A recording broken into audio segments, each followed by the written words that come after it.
Popping like I'm supposed to. Watch out for the people that ain't close to. Speak a little something you could toast to. I ain't tryna hear about what you won't do. Moving like I'm into. Hit the ground running like the rent do. Speak a little something that you're into. I ain't tryna hear about what you been through. Like hold up, say what's the hold up. I got the pack, who got the roll up? I'm tryna pull up. It seem like every time I show up, it gotta go up. See the drip, they see the glow up. Oh, now they know us. See, it's funny how my pockets out of shape, but I fit for the flex. Clear the phone call, hit my chick with a text. Parlay through the bird with my drip from the checks. Save a couple hundred by your with the rest. I prefer my reefer with Henny and Coke. Please don't be stingy, got plenty to smoke. Show up and act up and back to the crib. I do not stun, I just rap what I live. Seem like they doing the most for the clout. Did what I said so they know what I'm about. Show up and act up and back to the crib. I do not stun, I just rap what I live. Ay, winning like I ought to. I ain't wanna do it, but I got to. Smoking what my doctor told me not to. Got these wishing they was hot too.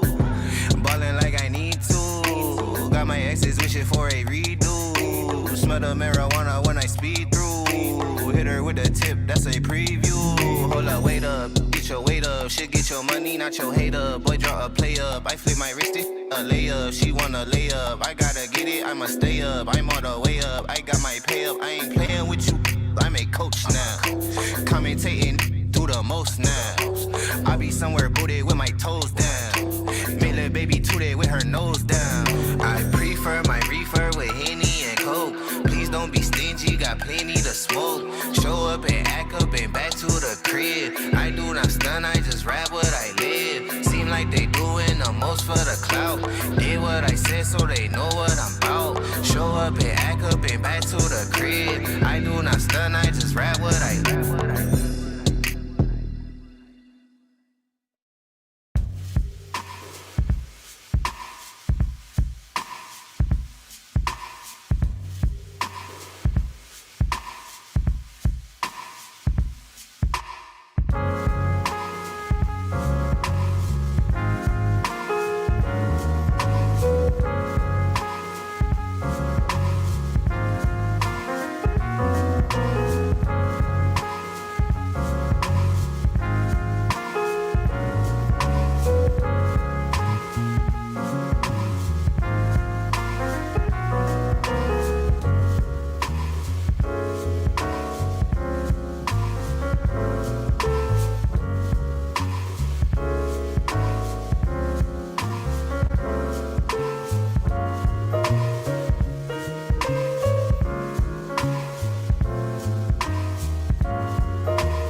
unstoppable.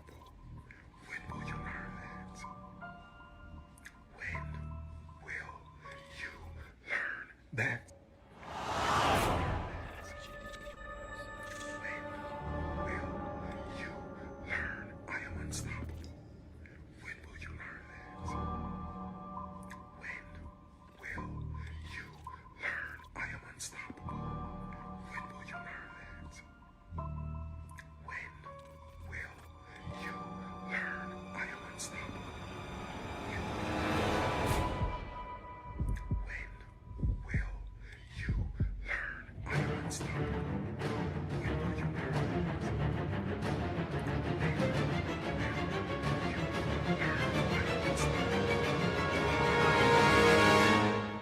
Again, Mr. Williams, I invite you to conversate with me directly. I don't do all this internet stuff. The problem is you're going after my family, you post my children, and then you mention my name. So you and I, we need to have a conversation. And yes, this is a forever problem.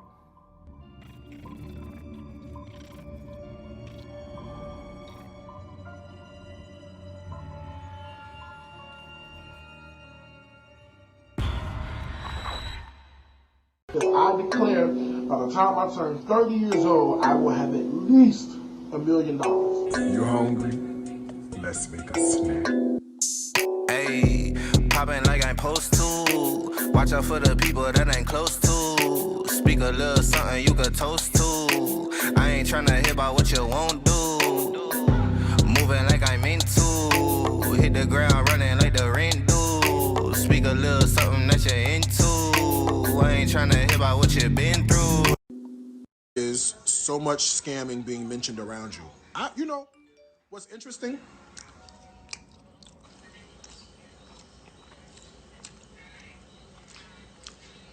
The people who I scammed, out of money, out of whatever I scammed them out of, where they at? Where they post at? Where they stuff at? Why we ain't heard from them? Think about it. Then start shouting. Huh?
Hello out there. I'm sitting here dealing with all kind of technical issues, and I'm hoping you guys can hear me.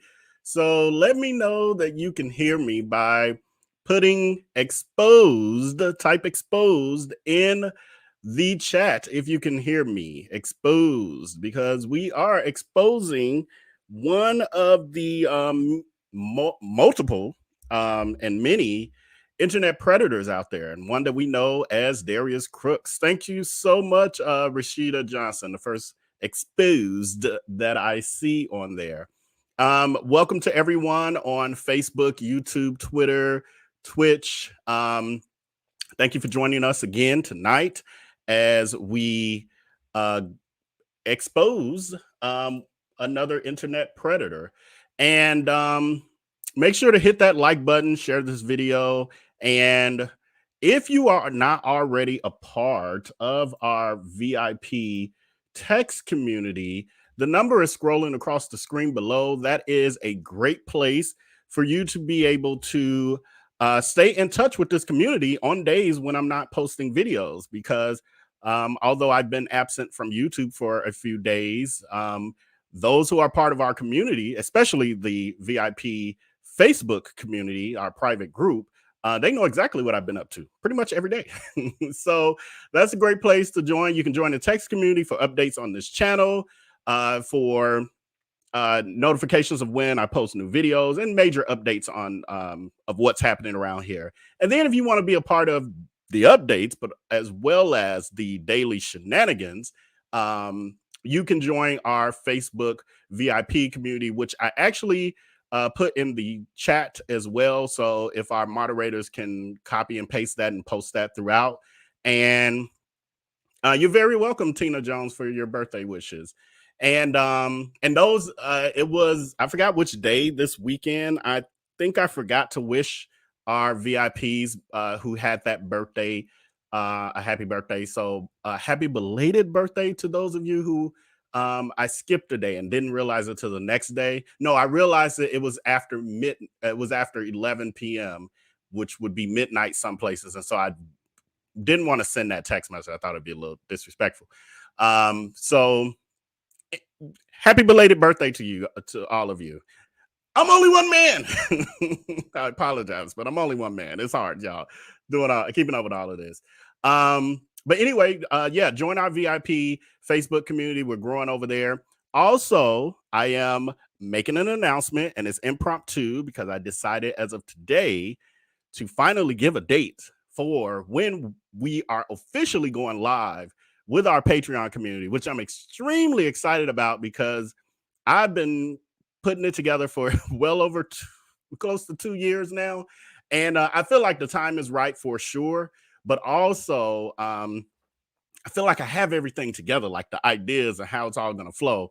And so I decided as of today that, or that was yesterday or today, I can't remember, that we're going to roll it out. It's going to go live on November the 19th. And that is a very special reason why it's going to go live that day. I knew I wanted to do November, and I just couldn't figure out exactly when. And then it occurred to me that my father's birthday is coming up, and it's on November 19th. And unfortunately, he passed away due to lung cancer in April of 2020. And so there's a little backstory of this channel and how it relates to his passing as well, and why I call you guys good people and all of that. And so I was like, this is so fitting that I will launch our Patreon on my father's birthday. And then over there, we'll get more in depth about that whole situation. So with that, also what I wanted to do, although this is a video regarding internet scammer Darius Cooks, who is yet to be held fully accountable for all of his crimes against humanity, we also have other criminals that we're covering. And specifically, the other big story is James Timothy Norman and his partners in crime. And I've been getting messages about the update of YL's sentencing and what's happening with that, because some people expected it to happen on November 1st, which was the original date. However, I did send an update in our VIP text community as well as in our VIP group, and I kind of spelled it out. So because I keep getting messages, I'm going to read it out to y'all in video form. So the Tim Norman trial sentencing updates. We have YL, who, yes, was supposed to be sentenced originally on November the 1st. However, his attorney submitted a motion for continuance for that sentencing date, and it got pushed back to November 7th at 11 a.m. And the request was granted by Judge Ross. So for those of you who missed that announcement, be checking your text messages. I ain't doing that for my health. When I send stuff, it's for a reason. So anyway, that means that yeah, it's not happening this week. That was part of like my whole trip that I had this weekend and all of that. I went to the Smoky Mountains. Again, those of y'all who are in the VIP Facebook community, you already know this. You saw the pictures and all of that. We got the video coming. Well, that's going to be on Patreon, the whole little vlog of that. But that was part of my plans. I actually was supposed to be in St. Louis today, but I had to regroup and all of that. It's costing me money, y'all, with them changing these dates. I'm telling y'all, help a brother out. But anyway, I will still be there next week, and the Airbnb gave me the hardest time. Thank you so much, Nola Rolla. Yes, I'm only one man. I can't put it. I'll read it when it comes back up. Alice will put it on the screen for me in a few. But anyway, so thank you so much, Alice. Yes, I'm only one man. And I didn't do it. How about I didn't do the starting the 10 minutes late? I thought I did hit the go live button. I thought it started. I ran out of the room, and then I came back and realized I wasn't live the whole time that the countdown was going. So that's why we were extra minutes late. But anyway, so yes, I will be there next week for that. I'm gonna double check the date again, Jesus, because they keep changing stuff. But I'm gonna double check the date, and if all goes well, I will be there for YL sentencing and help a brother out. But also, I gave the updates on Terica Ellis. Currently, her date is set for January 10th of 2023 at 1:30 p.m. However, as we see, this is all subject to change. I put that in writing. Then we have James Timothy Norman, the criminal himself, saying the sentencing hearing currently is set for March 2nd of 2023 at 10 a.m. for him. But once again, subject to change. So that's as of right now. To me, they have plenty of time for all of the shenanigans and anything else they want to do with that. And so hopefully all goes well. The other update I gave, and I'm going to give this again and before this Darius Cooks thing, before we dig deep, because I'm going to chop this up and it's going to be a whole nother video. So I'm doing double the work in one video. Bear with me. I'm only one man.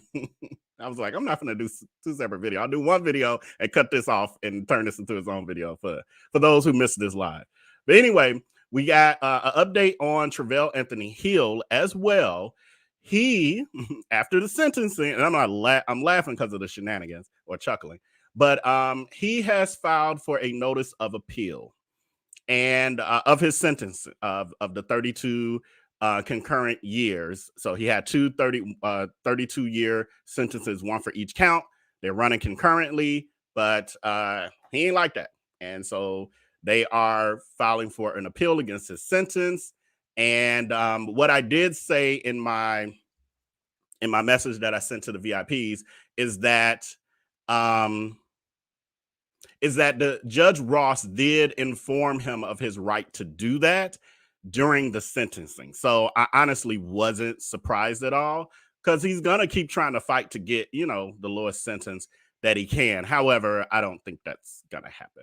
I believe he's gonna end up with those 32 years. But yeah. Devonna Powell is saying, when they delay sentencing, does it delay their release? When they delay sentencing, does it delay their release? Well, it depends on how many years they get. Because sometimes they treat it like time served, or they do have time served. So I don't know. My brain is a little fried.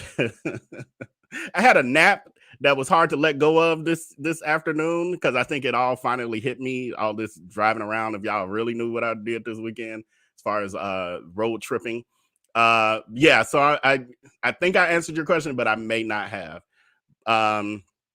Right, Darrell H. If you can't do the time, don't do the crime. F your appeal, exactly. But anyway, those are the updates on that. So I wanted to do that before we got into the criminal that has brought us here this evening. I would say alleged, but I don't have to say alleged criminal. Like, we have proof. And then the state of Georgia actually has the $145,000 complaint against him. The judgment against him. And yeah, he had to pay it. So they knew he was a scammer. So he's a criminal. That's a criminal. He just got off easy. I mean, he got off being able to buy his way out, which, we've seen that happen before. Okay, so just a reminder, in tonight's video, this is really a part 2 to our first live stream episode of Exposing Darius Cooks or Surviving Darius Cooks, because we didn't get through. Me too. Power dynamics for life. Me too. I live for my naps. But the first episode of this, we didn't get through the Black Enterprise article. So tonight, that's all we're going to end up, because the article is very long. So as I start going through it, y'all will see what I'm saying. We'll only get through that this evening. Then we will rewind in our next episode all the way back to the early 2000s when I met Darius, and then we'll start to work through the timeline of like all of the stuff he was doing back then that led us to where we are today. Because he was a predator back then. It's just, he grew to the level that he is now. So let's just get into it. Yeah, let's just get into it. All right, so let me pull up our shared screen. Give me a second. Bear with me. Amateur at work. I don't want to give y'all the whole screen now. I just want to give y'all the window. Here we go. There we go. All right, let me move this over so I can see it a little better.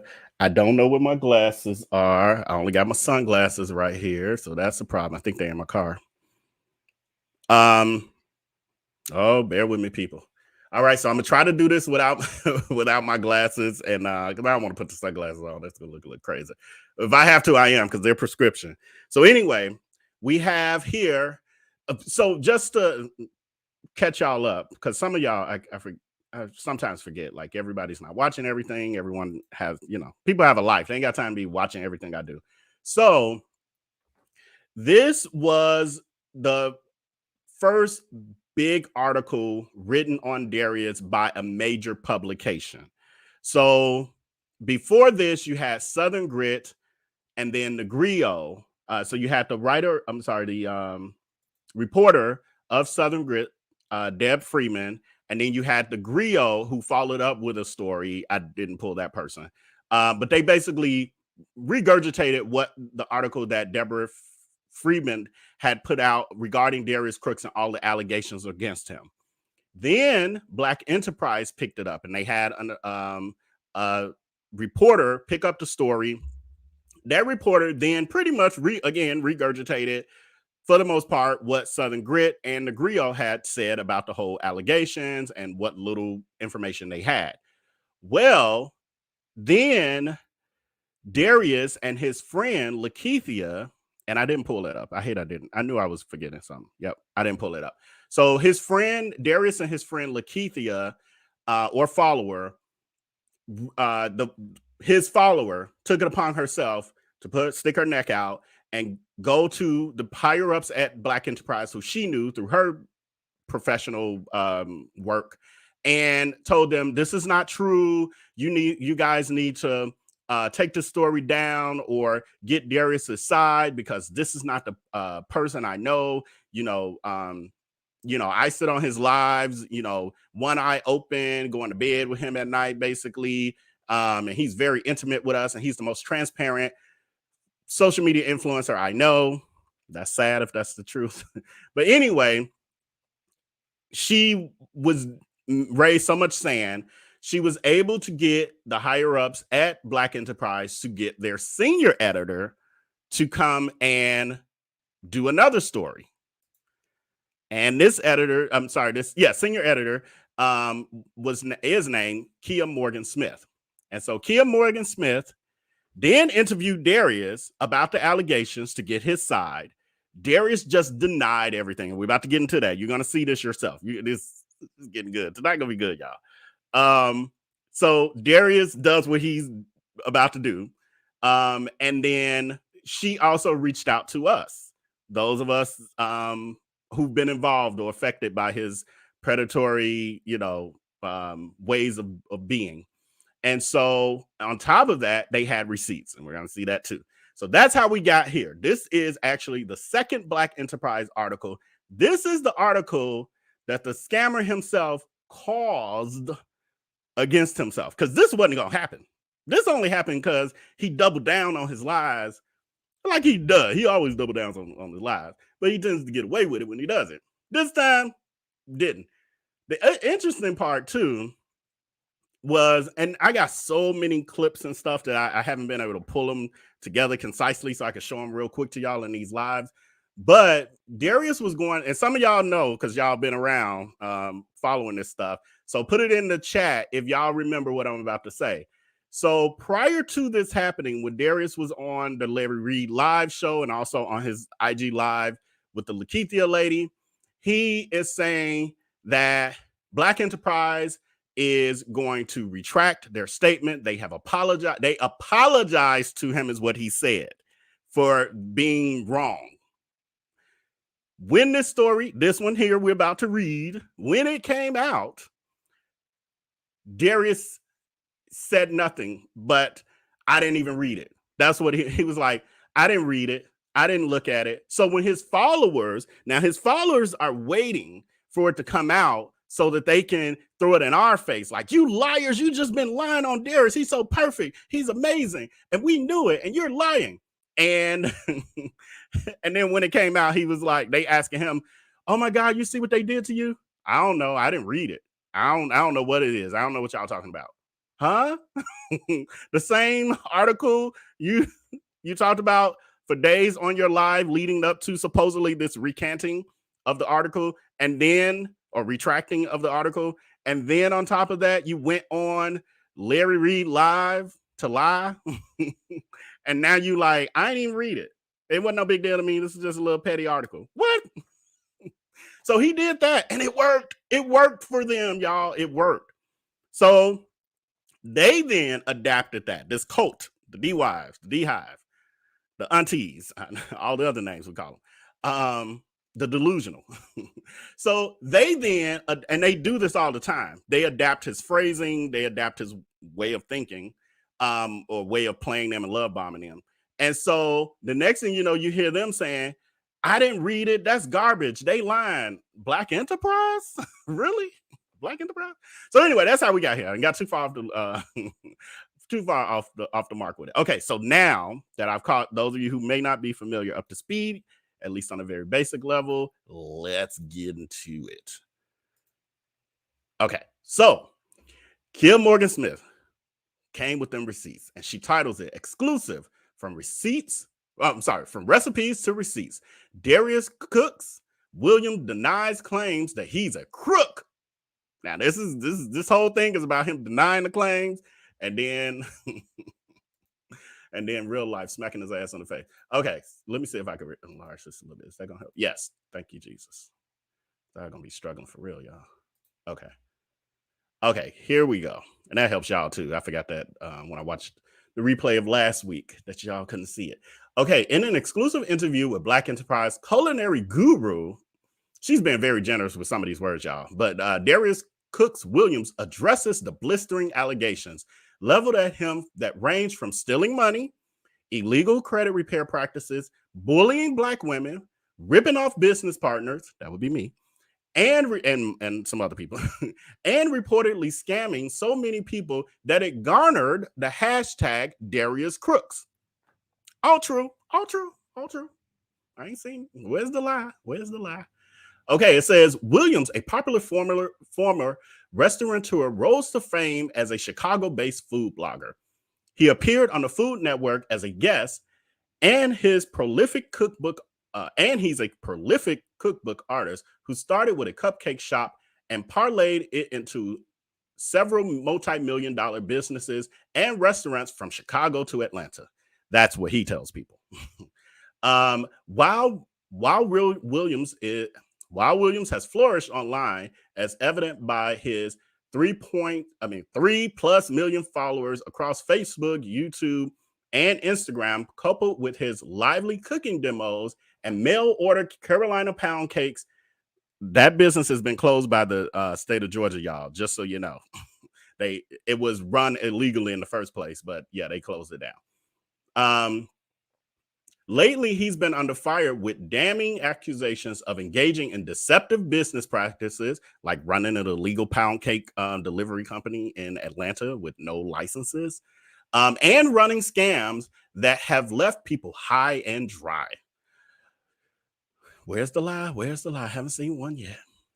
Okay, So then we go, or she goes on to say, there are varying degrees of allegations leveled against him that also include claims of harassment and credit card fraud.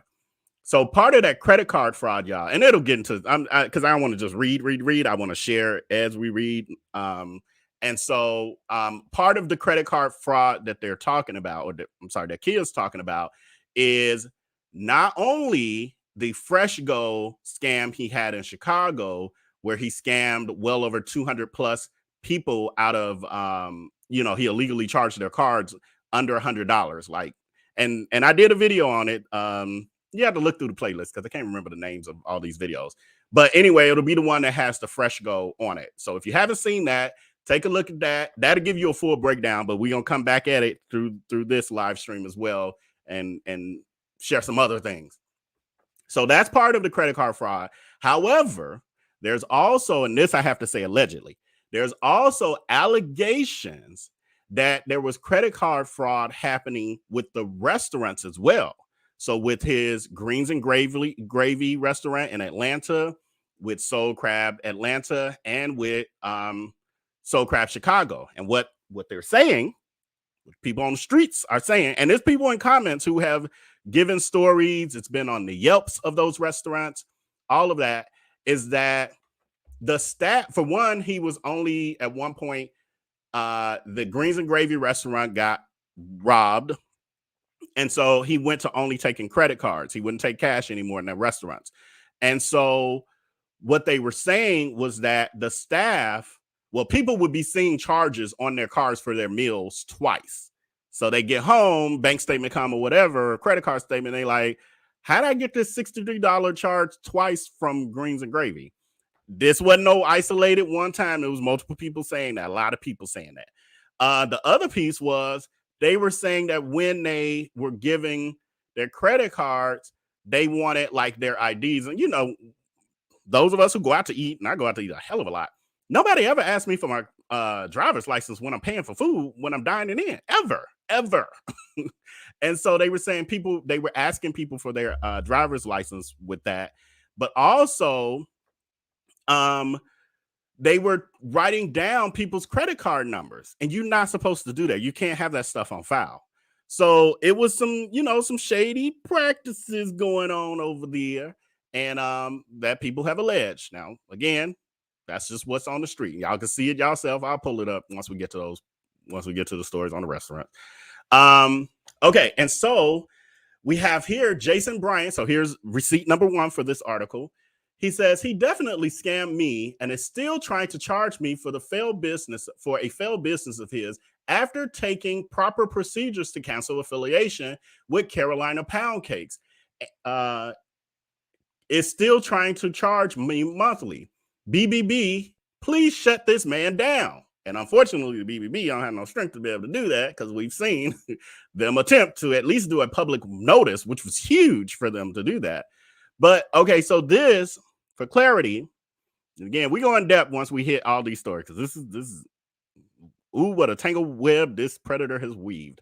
So as far as just overview of what this guy is talking about, background, Carolina Pound Cake Company was Darius's ship to order pound cake company, where they would bake cakes and he would ship them off across the country. What Darius did at some point was created an affiliate program related to the bakery, related to the illegal trap bakery, as Palma, his ex-baker from that business, calls it, the trap bakery. We'll get into that eventually too, with the flying birds and flies and trash on the near the cakes and all of that. But anyway, so what Darius did, he created an affiliate program. And so the goal, I see Palmer's in the chat, Miracles and Blessing Cake Company. Put that up for me, Alice. Miracles Company. I'm sorry. Let me remove that. Miracles and Blessings Cake Company is Palmer, who is Darius's ex-baker of the Trap Bakery. And she has a very interesting story. I have a video of that as well, so you can go look back at that. But Anyway, he had the affiliate program. Oh, and she has her own. That's why I wanted you to pull that. She also has her own bakery. If you can put your link in the chat, Palma, that would be great for your bakery. So she does she does mail order cakes, but they are good and they come fresh. And I've ordered a few actually, and they've been very, very good. So check her out and support black legitimate businesses. We probably need to start giving a disclaimer. Support black legitimate businesses, not just because they black. Anyway, back to Jason Bryant. So Jason became one of the affiliates. And so what it was they would pay, these people who became affiliates would pay a monthly fee to Darius. It would automatically come out of their credit card. And in return, they would sell the Carolina pound cakes themselves, almost like Avon or Mary Kay, but with cakes, or Candy what they call it, Candy Coated Nights. What's Candy's toy line? She got the night stuff, the adult stuff, toys or whatever. So it's like that.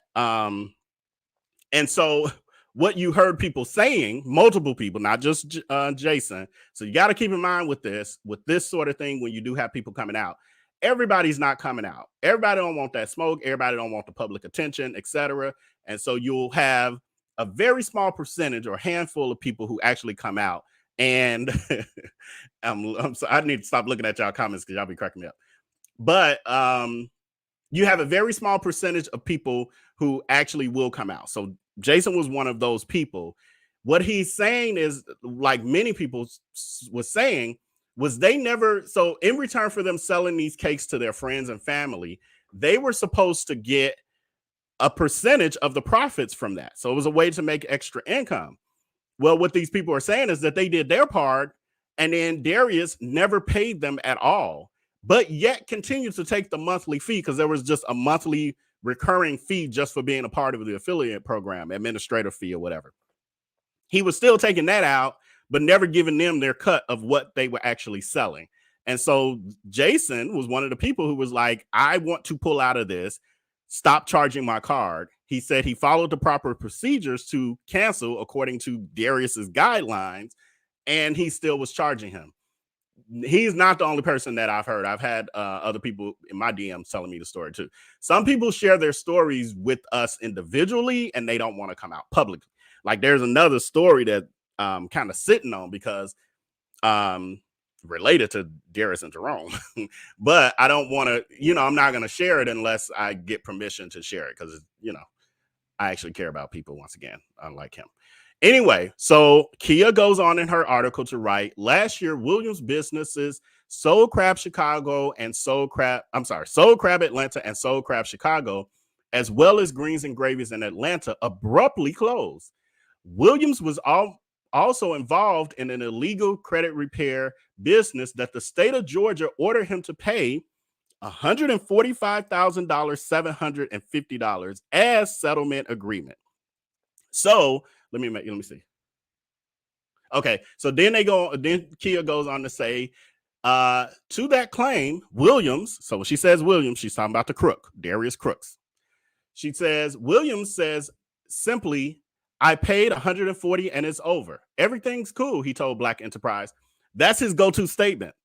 Man, I wish I need a research assistant to pull this shit for y'all, because he says the same exact quote to the when he did the little fake press conference with the prescription medicine on top of his article of incorporation books. I forgot to put that picture in here too. But anyway, we'll when we get to that part of it, we'll have all that. But anyway, he gives that same quote, and he says that all the time because he's trying to downplay what it really was. So Kia says, he goes on to, he continues, I think they're pulling that. He says, I think they're pulling from that saying, oh, he's a scammer. But it's like, no, the people who were on the roster, their credit scores increase, he contends. So again, yes, that's a lie too. I have people in my DMs, like real life people in my DMs who he scammed with the credit repair, who their credit scores did not increase. And the reason the state of Georgia even got involved in the first place, or even knew he was doing this illegal business, is from all of the people who were complaining and filed against him with the state of Georgia, with the attorney general. That's how the state of Georgia got involved, because you had, get out of here, Meltram, you get on my nerve. That's how the state of Georgia even knew about him, to take it to this level for him to end up with a judgment. And he did a settlement, and because it's a settlement, he's trying to act like, oh, it wasn't nothing major, nothing happened. No, they just settled with you for whatever reason. They settled with you, which I now wish they should have convicted your ass. But anyway, he downplays that as if, oh, this wasn't no big deal. It was a misunderstanding. I didn't know that you couldn't run a business, a credit repair business in the state of Georgia, if you weren't an attorney or a realtor. I think those are the two required, or broker, real estate broker, and or a nonprofit. I think it's three requirements. He didn't meet any one of those, and he started this business, and that's supposedly all he's saying that he got in trouble for. That's one of the pieces he got in trouble for. The other piece is he claims that he had an attorney involved in this process, his attorney, to set up this business, and he claimed he nor his attorney knew. That's a fucking lie. What attorney who's an attorney in a state doesn't know the requirement, or won't even look into the requirements to open a certain type of business? Something as basic as they're saying you got to be an attorney. Like, lies, y'all, lies. And some of these people just buy it. Anyway, there was something else I was going to say regarding that, but it's so much. We'll get into that when we get into the above, because it was called Above 701. So we'll get into that more when we talk about that business, because we'll break down each of them. We performing surgery over here. We taking that cancer out bit by bit.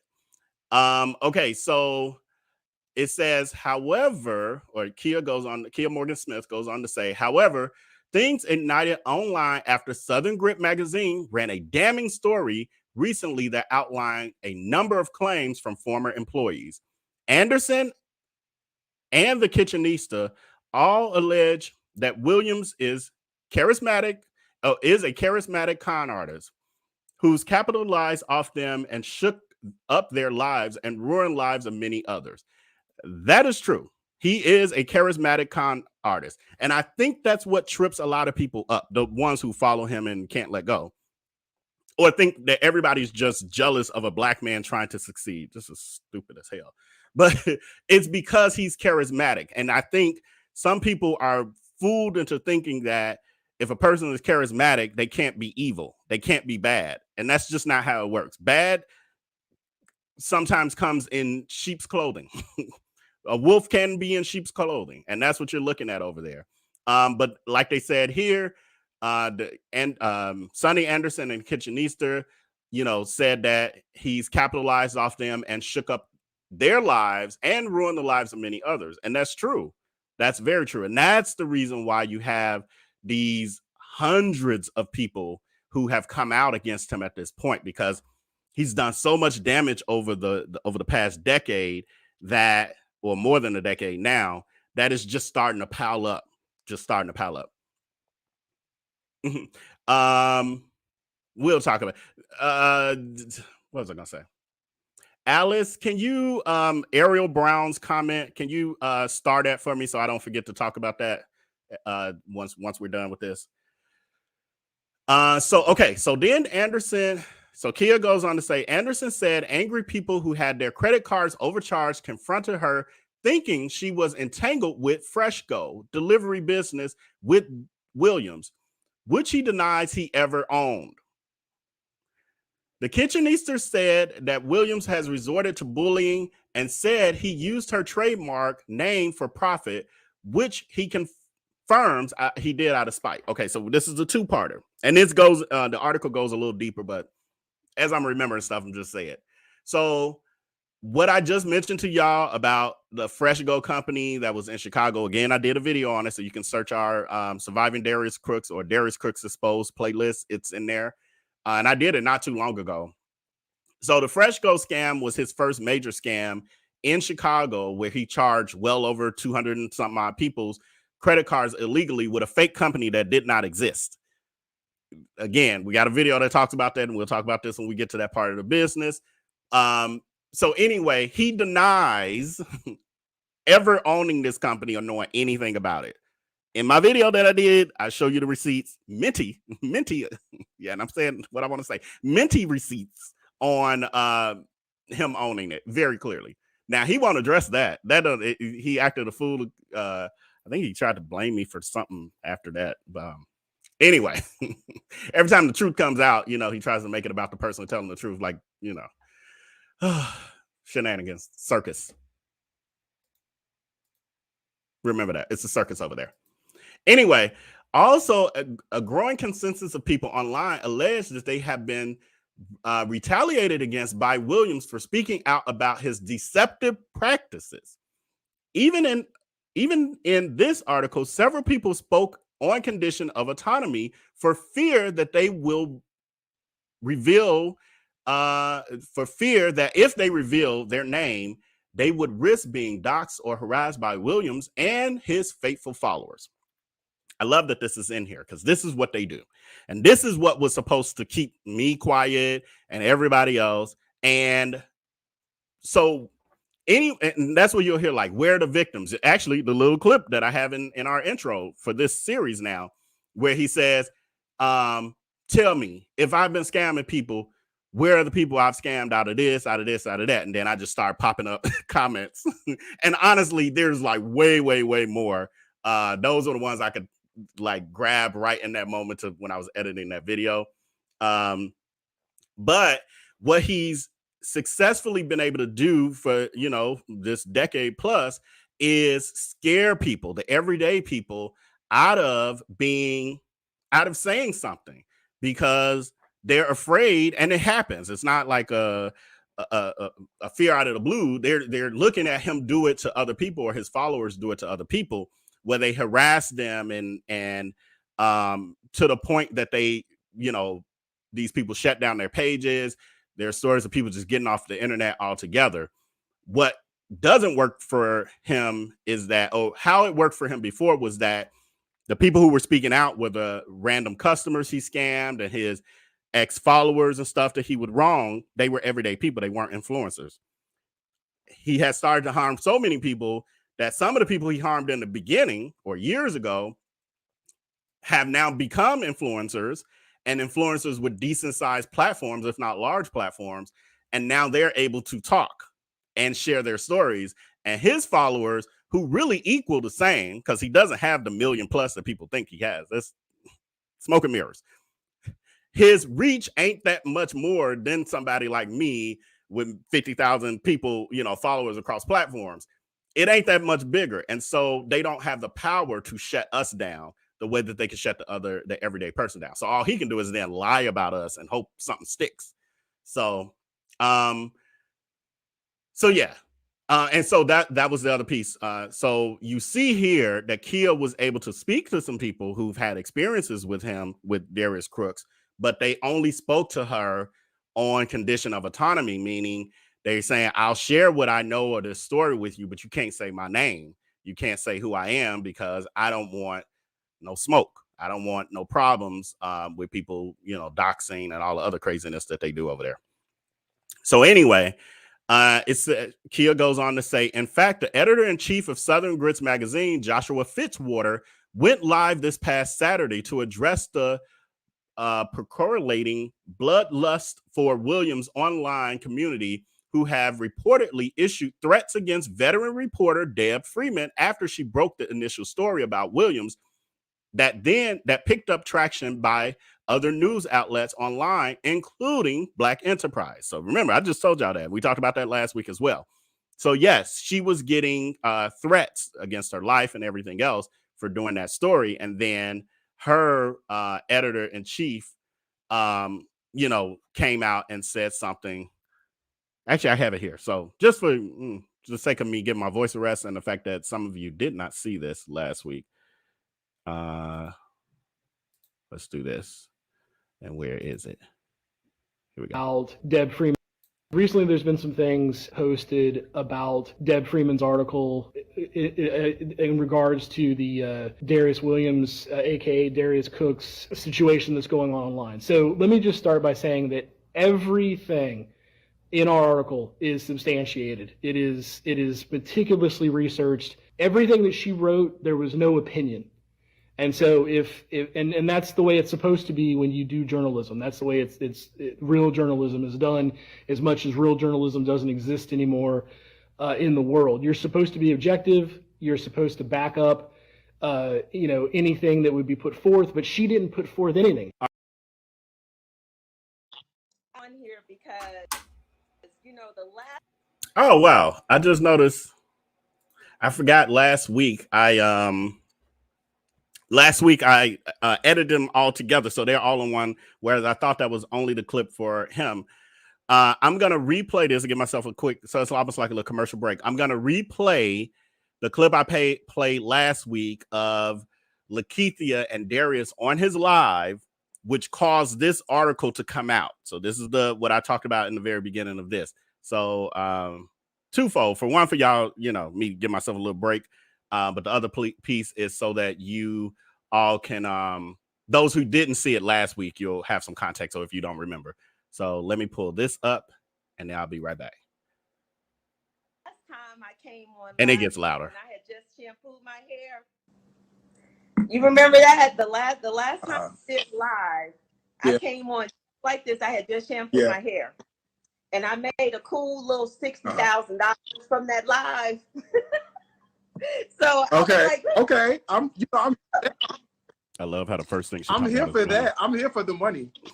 Look, made a cool little $60,000 off of coming on live with you. So I was like, let me get in here and see what else we can do. What's going on, bro? How you doing? Well, first of all, I need to publicly thank you again, because had it not been for you, Black Enterprise would not have apologized, and they would not be rerunning the story to show and reflect the truth. Listen, it's not. So I appreciate your help on that and your leadership, because I didn't even actually do it. You just decided to do it on your own. Look, I hadn't even talked to you. You didn't. I didn't talk to you. All I know is that I'm getting these phone calls, and then when I got the link to Black Enterprise, I was like, what the fuck is this? Like, wait a minute. So I text the man next to the damn man, and I was like, what's this? And he was like, yeah, one of our editors wrote it. I'm like, and he's like, is it true? I was like, no. And then I made a phone call. I was like, look at here. I said, first of all, this is not even journalism. This is something copied and pasted from some 2-bit. Well, I don't know much about the griot, but it gave me the media takeout vibe. Yeah. So I was like, look, I know him. And I've been following him. And I said, one of the most transparent influencers that I know. Yeah. And this is not right. And I was like, this is not even indicative of Black Enterprise. Okay? This what y'all resorting to? I know times are a little tough for, for print and all of it. This is what y'all resorting to? I was like, come on now. We got to do something about this, because this is not right. And so he called the number 2 man that reports to Butch himself and was like, what's up with this? And after I talked to them, I was like, look, man, you all got to do better than this. Either take it down or talk to Darius directly. I said, I haven't talked to D yet, but I said, if I know him like I know him, if anybody he'll do an interview with, it's going to be Black Enterprise, because you all stand for something more than this in the Black community.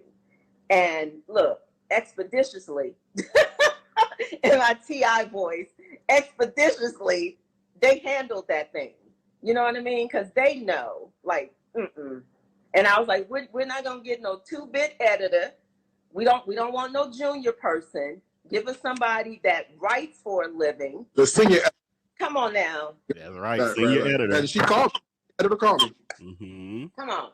So we have to take care of each other, D. When it's stuff like this, And I tell any detractor, any hater that has anything to say about you, I'm like, if you're not on his lives Right. at 10, 11 o'clock at night, I'm laying in the bed, one eye open, one eye closed. Because I was like, if you're not on his lives and you're not engaged with him in that intimate setting, don't come to us with the BS, man. Just stop it. Just stop it. You know. So yeah, I just did what came naturally. I wasn't about to let them. I didn't even want Black Enterprise to put themselves in that mess. Yeah. I mean, and I appreciate that wholeheartedly, because, baby, when I tell you, it's like between a rock and a hard place. I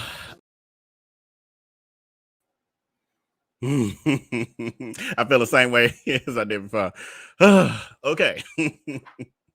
I love y'all comments do that. Yeah, so anyway, that's how we got here. I want to go down another rabbit hole. That whole conversation could be a whole video by itself. Just that little clip, y'all, is, yeah, they're both delusional. Anyway, so I'm not sharing it with y'all no more. Hold on, let me share it with y'all. Amateur at work. Bear with me. All right, let's get back to where we were. And yes, someone commented that I was on a bathroom break. Yes, I was. TMI, no, but you called it. Anyway, so Deb Freeman ended up tweeting saying, massive thank you to Southern Grit editor-in-chief for going on the record to support the article I wrote on Darius Williams. So this is big. It's like, you're trying to take people's careers down. Well, he's trying to save his own, so I kind of get it. But he's going as far as to basically try to write these people off to his millions of followers as this is some 2-bit magazine article blog, that these people aren't legitimate reporters and they're just lying on him. And they doubled down. They're like, no. And her editor-in-chief, Deb Freeman's editor-in-chief, spoke out. And so that was the other clip that I played you guys. So moving along, it says, Kia Morgan in this article where Black Enterprise goes on to say, despite their concerns, Williams says, I'm not a bully. Lies from the pit of hell. He defends his character and his business against the barrage of what he considers to be untruthful claims. I think what's happening is it's the people who may not be familiar with my brand, because some of the hate mail I'm getting, stop abusing Black women, keep your hands off Black women, and I'm openly gay. And I don't let me hold on, because I want to do this right. And I'm openly gay, but I don't come across as gay, he explains. So who the don't you come across gay? Smacking all over the place and girl in this. Boy, get out of here with that. Anyway, so he says, so my speech and my mannerisms look to be that of a straight man, he said. So if you're not familiar with me, and if you just see my content, you might automatically assume Black man hitting on a Black woman. In reality, I'm openly gay. I talk about sex and a lot of stuff on my Instagram, including how he prepares himself for sex. I'm adding that part. He's gross. Like, it's a lot that he does. It's so ridiculous. He says, I talk about dating. I talk about things women want to discuss. Trust me, they don't want to discuss that. I'm like their best friend. That's the love bombing piece of this, people. That's his real business model. Become like their best friend, and no matter what ish I do, they gonna ride deep with me. That's his real business model. It says, and it's intoxicating. Oh, Kia goes on to say, and it's that intoxicating personality that has earned the Chicago native his large following with Black women who consider him to be the boyfriend bae next door, which is the other sick part of this, people. Because some of these ladies, and we'll get into that when we start talking about the cult itself, the Beehive cult, how the different types of Beehivers that there are, and how for some of these women, the sad thing is that this is the only man in their life, virtually only man in their life. And they make some of the comments they make. It's very disturbing. Says Williams wrapped in his chocolatey smooth, sun-kissed skin. I didn't like the fact that she gave too many descriptives that made him try to sound like he's, I don't know, worth something. He's not. But anyway, Williams, wrapped in his chocolately smooth, sun-kissed skin, has an infectious Cheshire cat grin. I should have pulled a picture of that for those of you who are not familiar with the Alice in Wonderland cat with the big old teeth that go across the whole mouth. I mean, whole face rather. She says he made a name for himself in the competitive foodie space of online chefs, having been self-taught to burn in the kitchen by hanging close to his grandmother's hips. Another lie we can talk about. We'll talk about that when we get to that. The exaggeration of his grandma. That's all marketing. Anyway, but Sonny Anderson, who is saddled with remorse for introducing Williams on her international Food Network audience on her show Cooking for Real, says, "Don't be fooled by this snake oil salesman." I think that's a perfect way to describe him. He's a snake oil salesman, where he gives you what you need to be given in order to pull you in order to be a predator. And then once he's done with you, he throws you away. Right, Jerome? Anyway, Sonny Anderson tweeted, "If you want to know the truth about why I'm outing a scammer, aka Darius Cooks, it's because I'm sorry I plucked him from Blogspot obscurity to be on my show a decade ago. And he took that opportunity and used it to scam, period. Not an IG post, no jealousy, just remorse for giving him any light." So the lie that Darius likes to tell, he's going to tell, I keep forgetting this. It's been a long time since I read this, over a year. So it goes into Darius's lie on her. I think it does. I'm pretty sure it does. Give us a moment. If it doesn't, I'll go back, but I'm pretty sure it does because I remember my response from my original video. Anyway, former employee. So again, receipt after receipt after receipt, story after story after story. We're on to the next story, y'all. And this is a summary. This is Black Enterprise. This is Kia Morgan Smith doing a damn good job of summing up this foolishness that has been bamboozling people for years. Some of this, y'all, for some of y'all, this y'all first time hearing it, and y'all like, oh my God. And this is why we have to keep repeating the story. I had people as of last week comment and they didn't know this stuff. And then you'll get people saying, leave it alone, let it go. Why you keep repeating stuff? Well, because it's still a bunch of people who ain't seen this and don't know. And I'm not going to let your predator live rent-free in this world. Can't get rid of that ad, y'all. Okay, so I'm going to work around it. Anyway, former employee claims Williams left them high and dry. So it says, during the lengthy interview, Williams addressed one particular accusation that he abused a former employee by the name of Kiera Ross, who worked in his now shuttered Soul Crab Atlanta restaurant as a server. Ross took to social media to share her story after Angela, the kitchenista, posted a laundry list of claims about Williams after the two had beef online. Ross wrote that Williams had abused her and tried to drag her from the restaurant after she confronted him about her paycheck. The cops were called and a police report was filed. So this is Kiera, his ex-employee, who this is her tweet. So for those of you who are not familiar with Twitter and how it works, this is her commenting on Twitter, replying to the kitchenista, Angela Davis, about what happened to her with Darius, or her comments about Darius. She says, "This man is a con artist.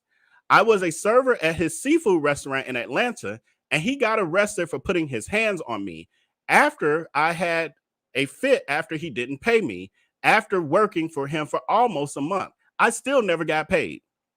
Now, to our knowledge, I know Kiera is still out there.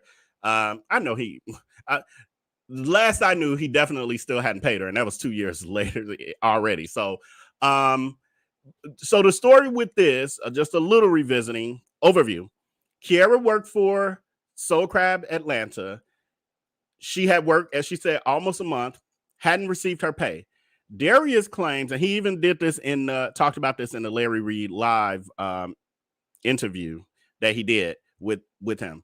So he says that Kiera never completed her onboarding documents. So her, W-9 and all those other documents. And so he claims that's why he couldn't pay her. He tried to make it like her fault that she didn't complete her employment documents when he should have never had someone working, whether he was managing or not. Well, I know he was managing because he admitted at one point that he managed all of his payroll. So this means this is a part of your job. So you can't blame it on management. So he says that basically she didn't complete her employment documents, which meant he couldn't pay her. Well, that's your fault that she didn't complete it because it shouldn't have been optional. And so when she came up, at a certain point, she comes up there and she's just like, okay, now enough is enough. I want my check. He happens to come there that day.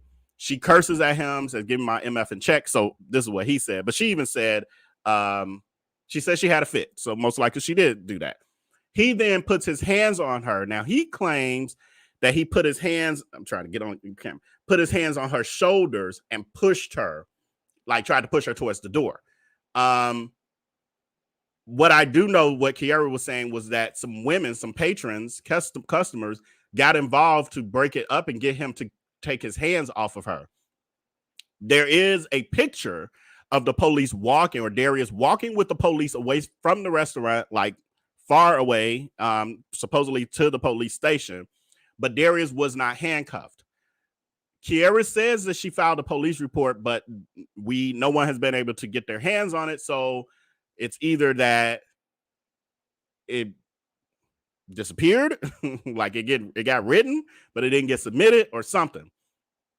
Ivy Life Coach, that's a Department of Labor claims for sure. Yes. So I don't know if she ever went that route, because it could be that she never had the employment documents complete. So it sounded like she actually, now that I think about it, she would have never gotten any documents. So I don't know if she can't prove that she worked there. I don't know how that part of it would work. But I do know that other employees did that. And I think we get into that in this article as well, that other employees did, because he'll claim he paid everyone when he closed those restaurants abruptly after paying $145,000 and $145,750 to the state of Georgia in a settlement.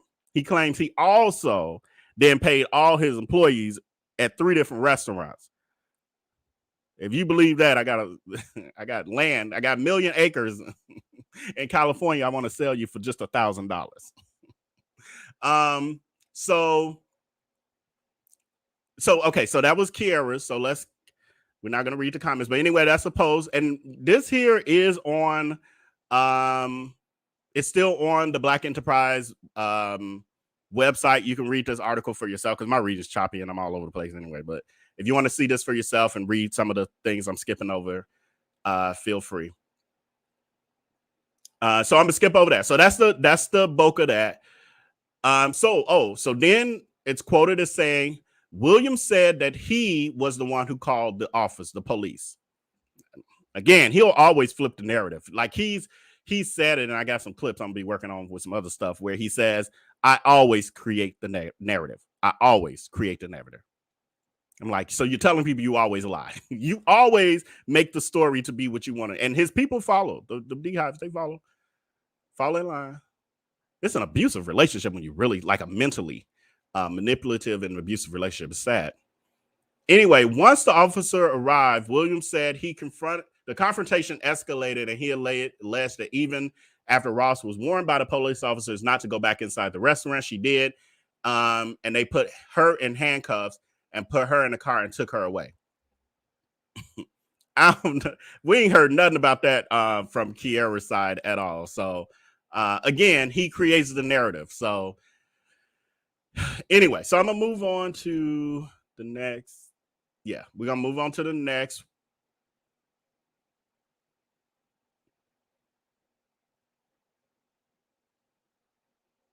Hold on, give me a second. Okay, here we go. Okay, so then we jump to the next part of this. Again, receipt after receipt. A former kitchen manager at Soul Crab Atlanta who spoke to Black Enterprise on condition of autonomy. So remember, that means that they want to be anonymous because they are afraid of retribution from the crook himself or his followers. I would say and or his followers. So it says she ran Soul Crab Atlanta for Williams, and she experienced hell and even had to take money out of her own pocket to keep up operations. I can totally believe that, just because I've been a business partner with him. It says the employee explained that Soul Crab Atlanta was so dirty and rat infested that it couldn't pass several state inspections. Believe that as well, because I was business partners with him and I had to do things to make his part of the business that I didn't own work because he was so nasty. It says the employee said she worked hard with the crew to keep things above board for inspectors while Williams was away on vacation, but still couldn't get it up to code because he cut corners. Also sounds like Darius Cooks. She says, I'm patching stuff up. I got my whole crew in there on a Monday cleaning and doing everything, and Darius is on vacation in Dubai, and literally I'm in charge of a whole damn restaurant with 30 freaking employees, and you in Dubai, and we've got a major inspection tomorrow, and you're overseas. The anguished former employee said. Now, I know some people may look at this statement like, well, you the manager, like that's your job. But what you have to understand is the position this particular manager was in. Like normally, if you put a manager in charge on this level, you provide them with resources, and then they have a level of leeway to make things happen, to keep the business running when you're away. Darius is a sociopathic narcissist.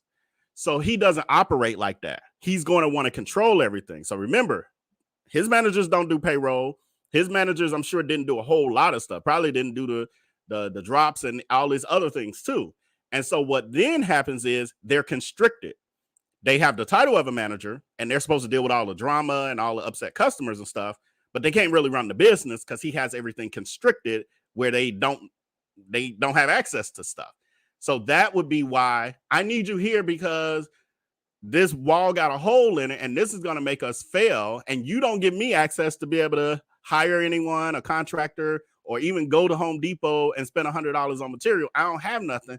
That's why this young lady was saying she had to, the little stuff she could do, she had to pull out her own pocket, pay money out of her own pocket to have done. So that would be why this particular employee would be talking about it in this way. Because I know some people might look at it like, you didn't manage it. What you mean? You're supposed to be in charge of the employees. You're supposed to make sure you're passing inspection. You're also supposed to be given the resources you need to make that happen. And if you don't, then it falls on the owner. It's the fault of the owner. And so that's what we're talking about here. But that's a whole nother story. So I ain't gonna go no deeper. I was gonna say get into his personality type and the way he handles things like this. But anyway, let's move on. So the employee explained that as a storm was brewing inside of the restaurant with the state on the case and angling to shut the grimy food spot down, her only option was to talk to Williams through Skype and video messages. And she says, and so when the health inspectors came in, they failed it. She said his license wasn't up to par. He owed almost $25,000 to the light company, to the light department. So when they handed me the letter saying that the lights were getting ready to get cut off for $25K or they were cutting the lights off, I told my crew to go home and told them cut them off. So again, this is just what I just spoke of. He has this manager. This manager does not have the ability to handle this business. He is not taking care of the business. And therefore, not only are they failing these inspections, but and here's the other piece, because it doesn't get talked about a lot because there's so many moving parts, is that although the restaurants ultimately in Georgia, the restaurants ultimately got closed due to the state of Georgia revoking his business licenses for the above 701 credit repair scam. That's what ultimately made it happen. Like in that moment, immediately they like, yeah, pay us this $145,750, and those business licenses, they come with us as well.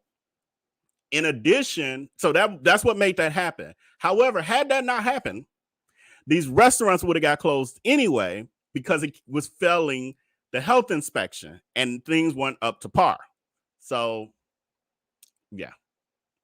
And that's the part that doesn't get talked about enough. So she says, she continues, he's done so many people wrong that karma is biting his ass right now. True. He's left so many people on stuck. Not just Soul Crab Atlanta. You left Soul Crab Chicago stuck. You left Greens and Gravy stuck. 3 restaurants. You left them people with no paycheck for months. It took them threatening to sue you before you even gave them an allowance because it wasn't their full paycheck. Wow. So you just gave them whatever the hell you wanted to give them. To hell with my payroll, hell with everything. So this is the robbing Peter to pay Paul that he does. He still does this today. Another reason he doesn't really have employees. Now he has contractual help. You know, people helping with his reels, his camera guy, you know, things like that. The people in the warehouse, he'll even admit that he hires day labor. The reason, only when he got like a lot of stuff to ship out, the reason he does that is because he's not good with people. He's a sociopathic narcissist. And so because of that, he's not able to have employees. And because of all of this, it's stuff too back in Chicago, back with the Cupcake Gallery too. I got stories with that too. So he can't work with people. He's like that mentally ill that he can't work with people. And yeah, and I see Kalenda Underwood, bad business all around. Yeah, it's bad business, but it's also that the psychological part of this as well with him. So as we see here, this ex-employee is also saying, even prior to the restaurants getting shut down and him letting everyone go with zero notice, he was already not paying them right. He was already paying them part of their checks and giving them, as she says here, allowances and stuff. So again, it's not like everything was on the up and up and everything was running smoothly before the whole above 701 scam and him having to pay the judgment to or settlement rather to the state of Georgia. Things were falling apart. They were just going to fall apart one way or another. So then Kia goes on to say, and where we're with time, we're at 1 hour 17 minutes. I'm gonna figure this out, y'all, but I'm probably gonna have to skip through or give summaries of stuff. Just read a brief piece of it and then give a summary of the rest. So anyway, it says another former employee who was a line cook at Soul Crab Atlanta, who also spoke on the condition of autonomy. Again, see, all these people are afraid to actually say who they are because they know what comes behind that. Said she has 2 children who were 5 and 17 years old at the time and was left nearly homeless when Williams shuttered Soul Crab Atlanta suddenly. She says, I literally had to move out of my place and go stay with somebody. She said, I went from being a line cook to a shift leader, making good money, to having nothing. The former employee asked, oh my God, these MailChimps, they spamming. He says, she goes on to say how he didn't do wrong when just closed the business 5 o'clock in the morning when I was literally getting ready for work. Another employee of Williams took to social media and complained, saying she used to bake at his Carolina pound cakes and ship them, and worked in poor conditions while earning mere pennies. That would be Palmer, who's down there in our chat. Okay, so I'm going to skip ahead just for the sake of time. And these, it's not like I'll never mention these stories like in detail, because what I'll do is we'll address them as we talk about each business. Like then we can go in depth, but I don't want to go in depth in this article summarizing each business and then redo it in our future lives. So anyway, the Better Business Bureau and above 701 credit repair complaints. Because remember, he'll tell us that, no, there's no problems. It was just the fact that I didn't know that I couldn't run a credit repair business in the state of Georgia. It was a mistake. That's all. It had nothing to do with scamming. Those people who call me a scammer are just confused. You confused because you think we slow. Anyway, however, some people have lodged Better Business Bureau complaints against Williams and said those grievances have fallen flat because he refuses to provide a physical address to the Better Business Bureau and won't verify his account, and therefore the Bureau can't address concerns. Williams admits that he doesn't answer BBB complaints and explains that he's unwilling to do so for a number of reasons. Because scammers don't deal with the BBB. So this is what Crooks says. He says, people say I didn't get my refund and I refund. Sorry, now my eyes are crossing on me. It says people say I didn't get my refund and I refund to the credit card that's on file. That credit card or debit card that was on file belongs to a bank that either they were no longer with or they owed the bank money and the bank is recouping their funds. That happens quite a few times where people may have overdrawn an account and they're like, I never got that refund, the refund. So those are some of the issues. You got to call the manufacturer or whoever the card issuer is to deal with that. That's typically what it's been, he says. This is what happens when you run a multi-million-dollar organization.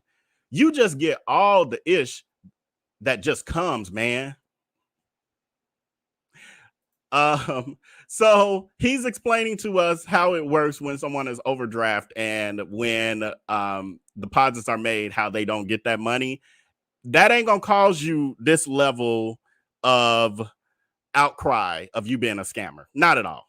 Not at all. Not at all. I'm not saying that doesn't happen, but it don't happen to the magnitude that he's been called out. So everyone who's complaining that he stole their money, it's because this is according to Darius Cooks. It's because their accounts were overdraft and he refunded their money and the bank took their money. That's why.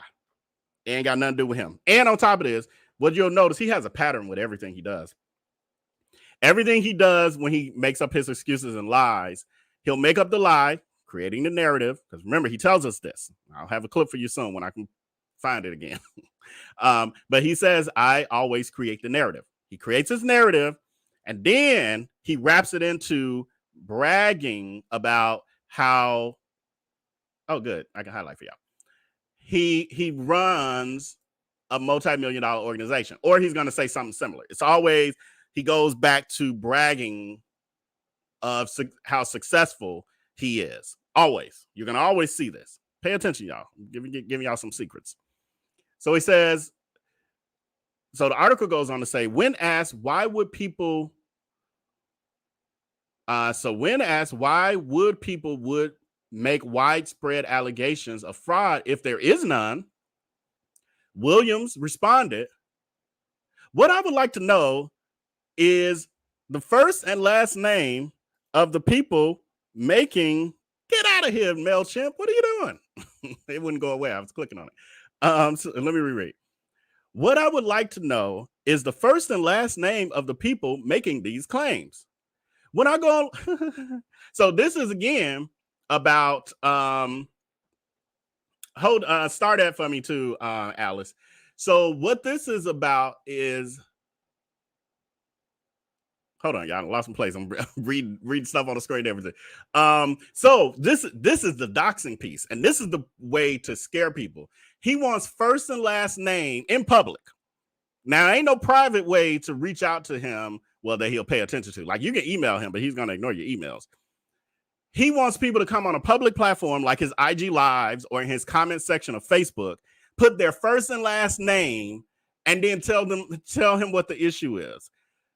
All that happens then is he blocks them and then doxes them at the same time. What type of foolishness? When I saw this, I laughed at when I read it for the first time. So he then goes on to lie and say, when I go on live, I say, if you've been scammed, what's your first and last name so we can deal with how you've been scammed? Nobody comes forward, he says. Y'all see this shit? Y'all see this shit? Am I the only one who sees this shit? He says, just in case you missed it. When I go live, so his IG lives, his Instagram lives, I say, if you've been scammed, what's your first and last name so we can deal with how you've been scammed? And surprisingly, he says, nobody comes forward. What?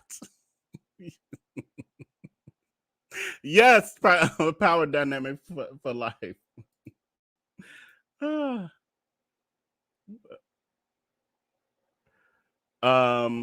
was trying to grab it. That's why I can't do the comments and all this because it don't show up on my side in the same order. Oh, this is one I was looking for. There we go. I wanted that on the screen for a second. Yes, straight narcissist. Oh, Jesus. Okay, so then he goes on to say, he's quoted as saying, Darius Cooks, if you go on my platform, nobody is complaining that they didn't get their book. What? Nobody is complaining that they didn't get their cake. What? Nobody is complaining that their credit score didn't increase. Again, I got DMs. We can look at them a little later. He says, to be honest with you, the kitchenista, this is his game. So his game first, I got to break this little paragraph down. His game is he's going to say things that we know aren't true. So this is going to cause some people, not us, but those other, to question what they have seen themselves. That's part of it. Because it's a Trump. He does that Trump thing. The other piece of this is you're not going to see, if you catch these comments where people are saying they didn't get their book, that they didn't get their cake and other stuff, or cookware, or their credit score didn't increase. If you even catch those things, they're up for seconds, maybe a minute or two, because he deletes those and blocks those people. So in a way, what he's saying is true because he's going to delete and block them. But the other part of it is that we catch them too. Like there's screenshots of this stuff. They don't all go. Most of them get captured, to be honest, nowadays. Because when people see that stuff, yeah, gaslighting 24/7. Absolutely. So now this is the other piece. So when he does this, and he'll be doing this, as our live stream series continues with this, where he then will flip to blame on a person.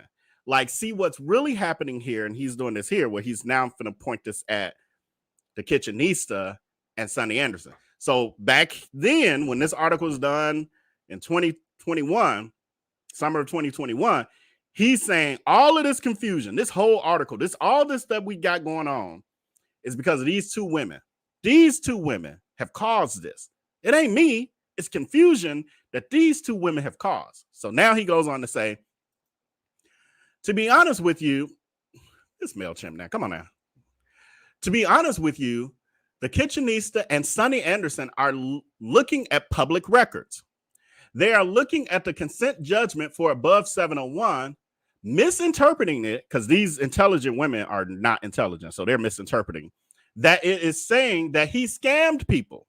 And the consent judgment doesn't say he scammed anybody. He didn't. He did the work, meaning himself. Their credit score definitely increased. He just shouldn't have been doing it in the state of Georgia. So a settlement, this is the amount we're going to charge him. So as a settlement, I'm sorry, I read that wrong. So as a settlement, this is the amount we're going to charge him. So he's saying that Sonny and the kitchenista, Angela Davis, is calling him a scammer because they read the consent judgment from the state of Georgia against his above 701 scam, and they misunderstood it. They didn't understand that it was just because he accidentally started a business in a state illegally, which is scamming. But anyway, so they're confused. What? I don't know. Jesus. He knows that 99% of the people ain't about to read that consent judgment. Luckily for y'all, I'm that 1% that will. We're gonna do it together. And I might need to move that up on the list. Maybe I'm gonna rethink this, because maybe I need to go ahead and do that like next week or something, so we can break down this part of the lie, because this dismantles a lot once we break down that no, you were in fact a scammer. So much so that Sonny Anderson, he sent Sonny Anderson a cease and desist. He tried that because she called him a scammer, and she was tweeting calling him a scammer. So he had his attorney send her, and she basically said it was like a legal shield attorney, sent him a document, basically a cease and desist and threatening to sue or whatever if she didn't stop calling him a scammer. Well, she had her attorneys send him a reply saying, well, according to the state of Georgia and the consent judgment, he's a scammer. They called him a scammer. So therefore, my client can call him a scammer and will continue to call him a scammer. So don't put that stuff up, Alice. And I appreciate you guys who are concerned in that way, but don't even give energy to that, because guess who ain't scared at all and never will be. I know who I'm dealing with. I've known him for well over a decade. Trust me, I know who I'm dealing with. Anyway, and he know who he dealing with. Let's keep it real.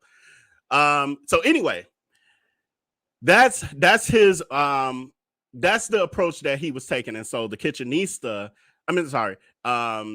Sonny Anderson replied, basically had her attorney reply that he's a scammer, and therefore, she can continue to call him a scammer, which she has continued to do. And well, the tweet I showed y'all was a little older, but as of like a week or so ago, she was still reminding people that he's still a scammer and he's still out there. Ain't nobody scared. Nobody's scared. He's a stunt queen. That's all he is. He's a stunt queen, but he's a punk ass stunt queen. Know that. Okay, contrary to Williams' claims that he did not scam people, the state of Georgia concluded that he did, and not only reprimanded Williams for running an illegal credit repair called Above 701, but the complaint cited that Williams' company further violated Georgia law. I forgot, they broke this down more. So again, he's telling you one version. This is actually coming from the consent judgment. It says requesting and accepting payment from consumers for its credit repair services before those services were provided, and making misleading claims that it could get bankruptcies and debts permanently deleted from consumers' credit reports without adequately disclosing the negative credit information. That negative credit information cannot be erased from a consumer's credit report if the information is accurate.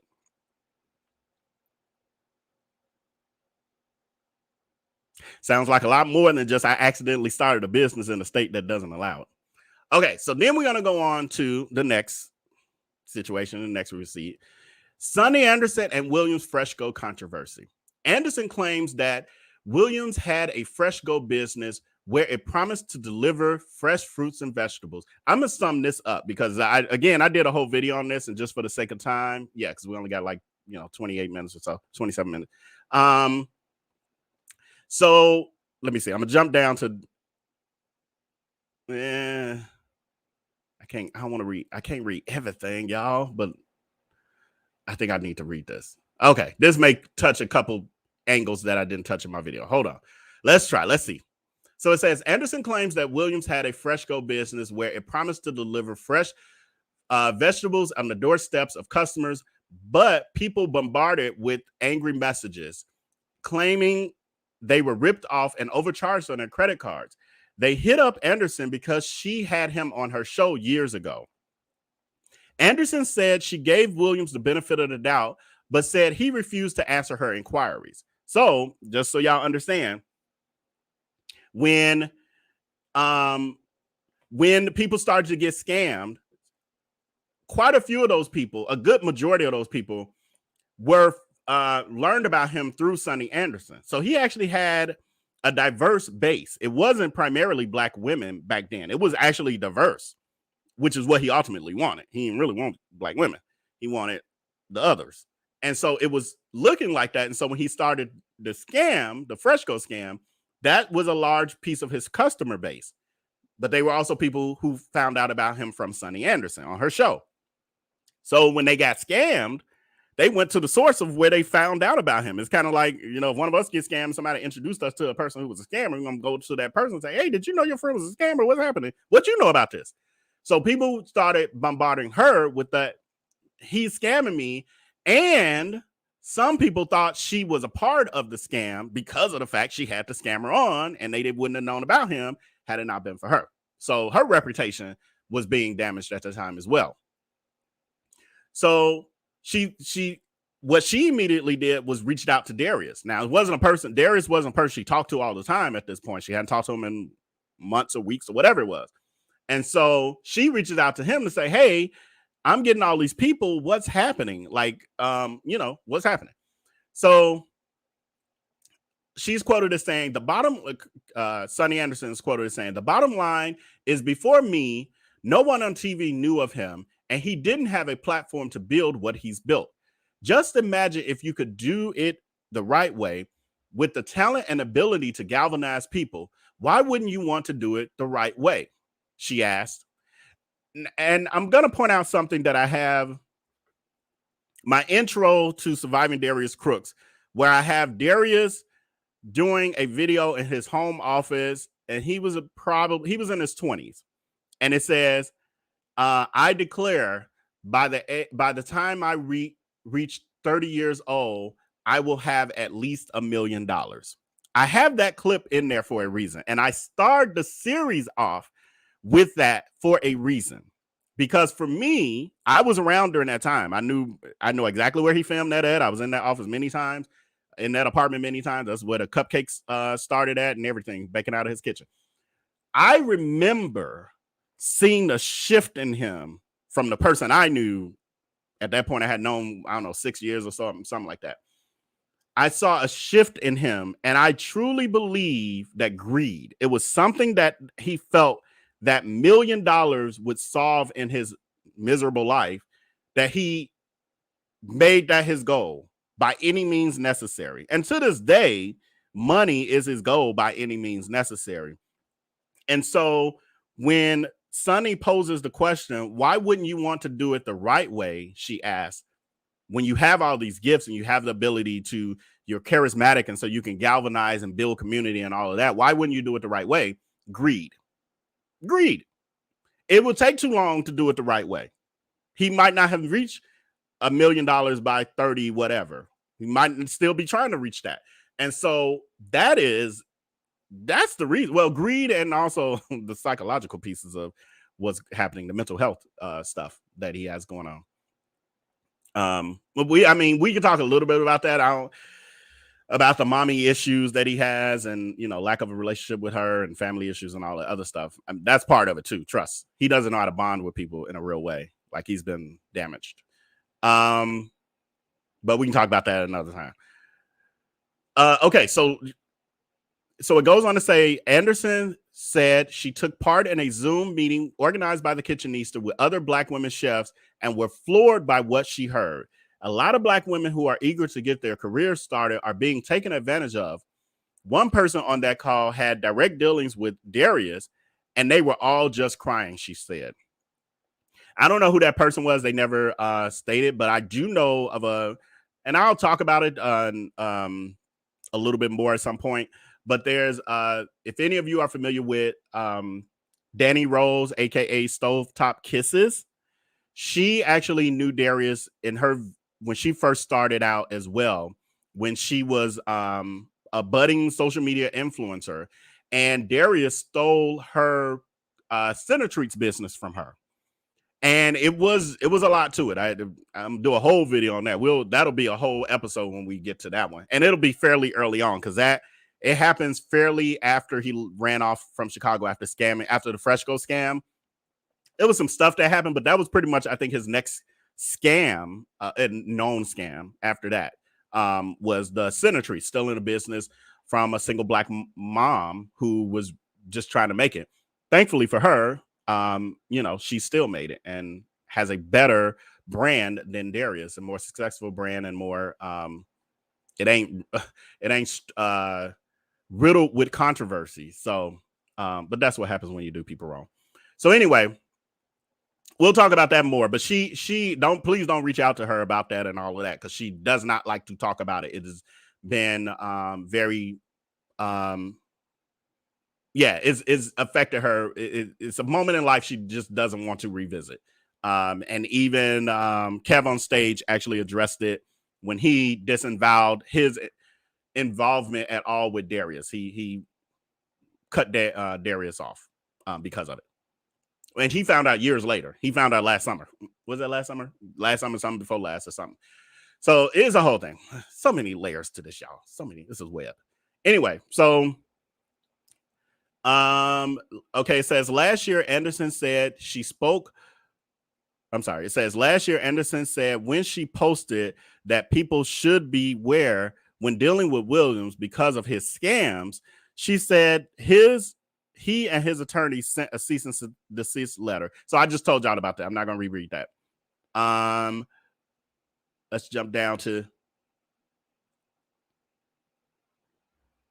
Oh, okay. So in retaliation for Anderson, for Sonny calling Darius a scammer, and the fact that her attorneys basically wrote and said she won't stop calling you one because you are a scammer, he retaliated against her by going by selling his cookbooks under the discount code Sunny and bad wig, inferring that her wigs are bad. So this is his bullying tactic. So it's a bullying tactic that he uses to make money as well. So he's done it multiple times. This is the thing where I'm like, these people don't realize he's using them. So he gets them to back him up by giving him more money. So he's like, they're calling me out for being a scammer. They're saying that I'm scamming y'all, which I am. I'm scamming y'all. And they calling it out, trying to save y'all, but also save those who don't know no better. And in return, I need to scam y'all more. So I'm going to create drama around this and create a discount code. He's done the Kitchenista. He's done Sunny. He did Mel Ford. He does these. He did Fox 5. I think he did the BBB. He definitely did t-shirts with them. So he'll do those discount codes when he's being called out, he's been exposed, and make them give him more money. And they do it. They do it. Ooh, y'all, it's a cult. Po ladies though, po ladies. And there's some guys over there too. They a little lost too. So it says, even though Anderson says people approached her about his Fresh Go business, Williams proclaimed that he has no ties to Fresh Go and doesn't know what it is and never had any affiliation with it. I'm glad I didn't skip this area because this part gets good. So remember this Fresh Go business, because this is the one that without a doubt everybody knows it's a scam, and it was big. And for those of us who knew of him in Chicago, it was big. So this one he couldn't skate out of. So he just like, I don't know nothing about that. I ain't had nothing to do with that. That's a lie. I don't know nothing about no Fresh Go. So Williams is quoted as saying, I have no idea what she's talking about. Williams said about Fresh Go, which is also referred to as Fresh To Go and Fresh Go Now. That was some of the iterations on Twitter and the website. He says, I had a cupcake shop and I had a pie shop, he said. Williams said he believes Anderson is, this is the part I want to, jealous. Jealous. After he claims producers wanted him to do more shows. So Sonny Anderson of the Food Network, over a decade on the Food Network, had her own shows. She's still on the kitchen, all these good things. And she does other stuff outside of the Food Network that I'm aware of. So I'm aware that she does other things outside. So she's a business lady. And so she has a success of her own. And she's jealous of him. This person that when you Google their name, let me do this for y'all real quick. Let's do this because I got time for the shenanigans. Darius Cooks. You Google this dude's name, and once you scroll past, because you can pay to get your stuff higher up. So he's paid to make sure at least his stuff pops up in the beginning. But then you start to see Darius Cooks talks docking, shady business, scamming, bad news for Darius. These are the video pieces of it. Then you got the Black Enterprise. Then you got the Daily Beast, how Black women expose celebrity chef dining with Darius accused of giving homeowners heaping whatever. So this is probably about him doxing the homeowners. So long story short, first page of Google. All you do is get past his branded stuff, the stuff he paid to make sure it's on top. As soon as you get past that, that's all you see is scam. What the would Sonny Anderson be jealous of when it comes to that?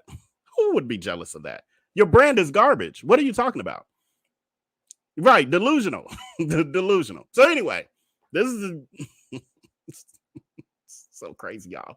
So anyway, I lost my spot. Where was my spot at?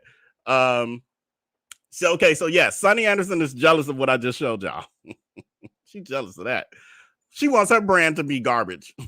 She wants no major network to even want to look at her, no major brands to want to touch her. Yes, that's what she wants. So it says Anderson denies that she.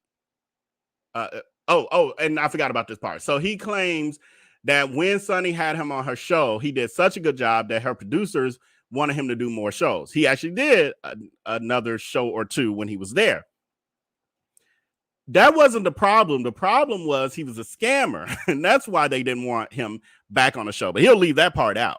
And then it's like, if she didn't want you to have a platform and didn't want you to do well or them to want you to do more, why would she have had you on the show in the first place? She invited you on her show.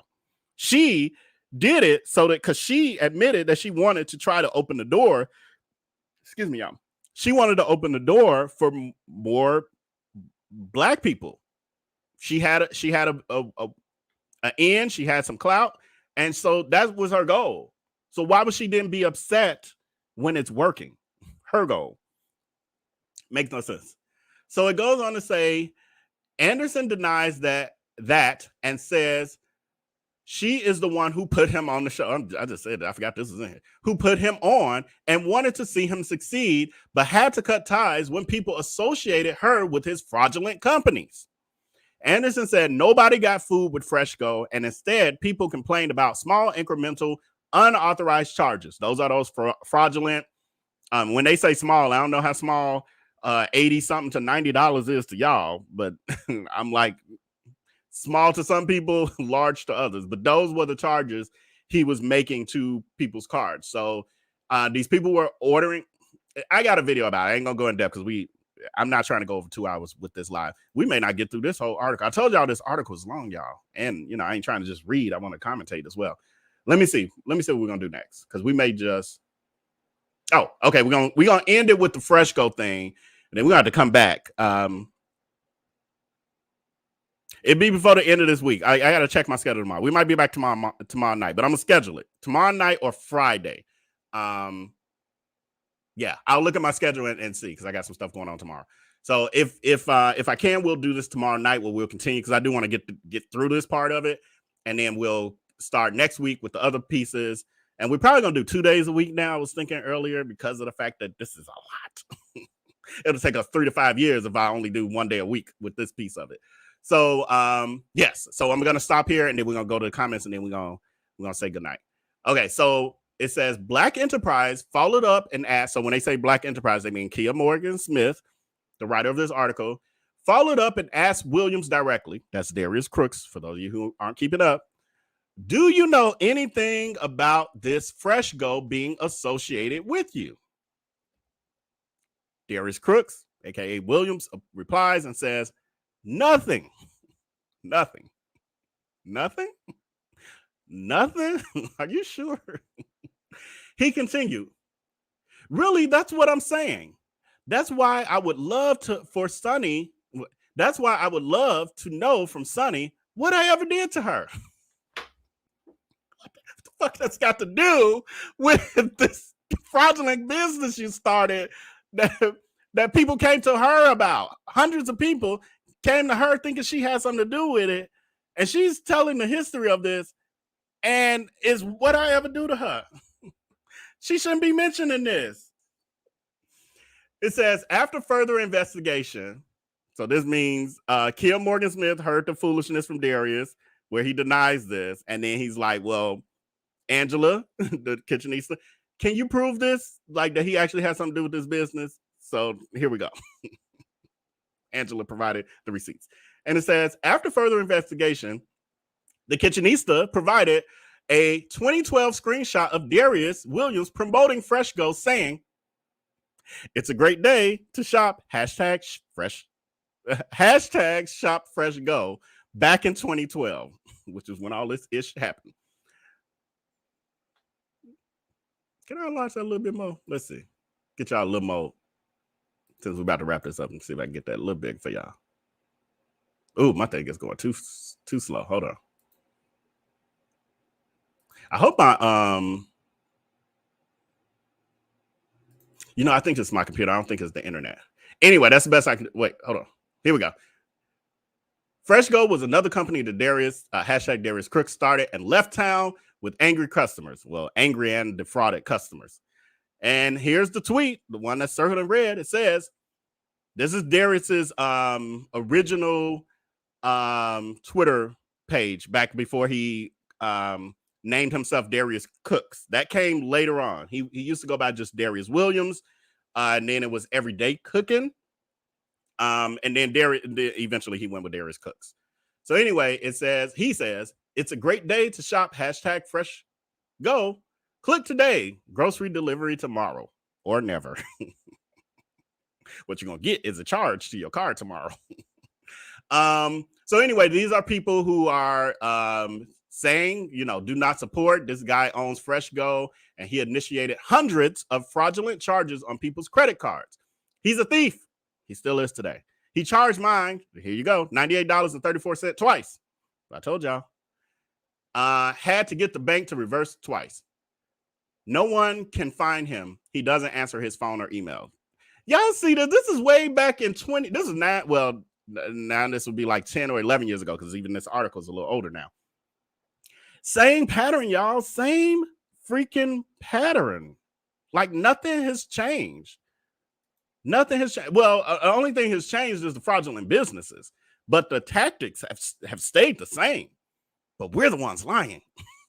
Like literally, you just look at the timeline of life and all these receipts, and you see what you was doing. The same issue was doing back in 2011, 2012 is the same ish that's happening back now in 2022.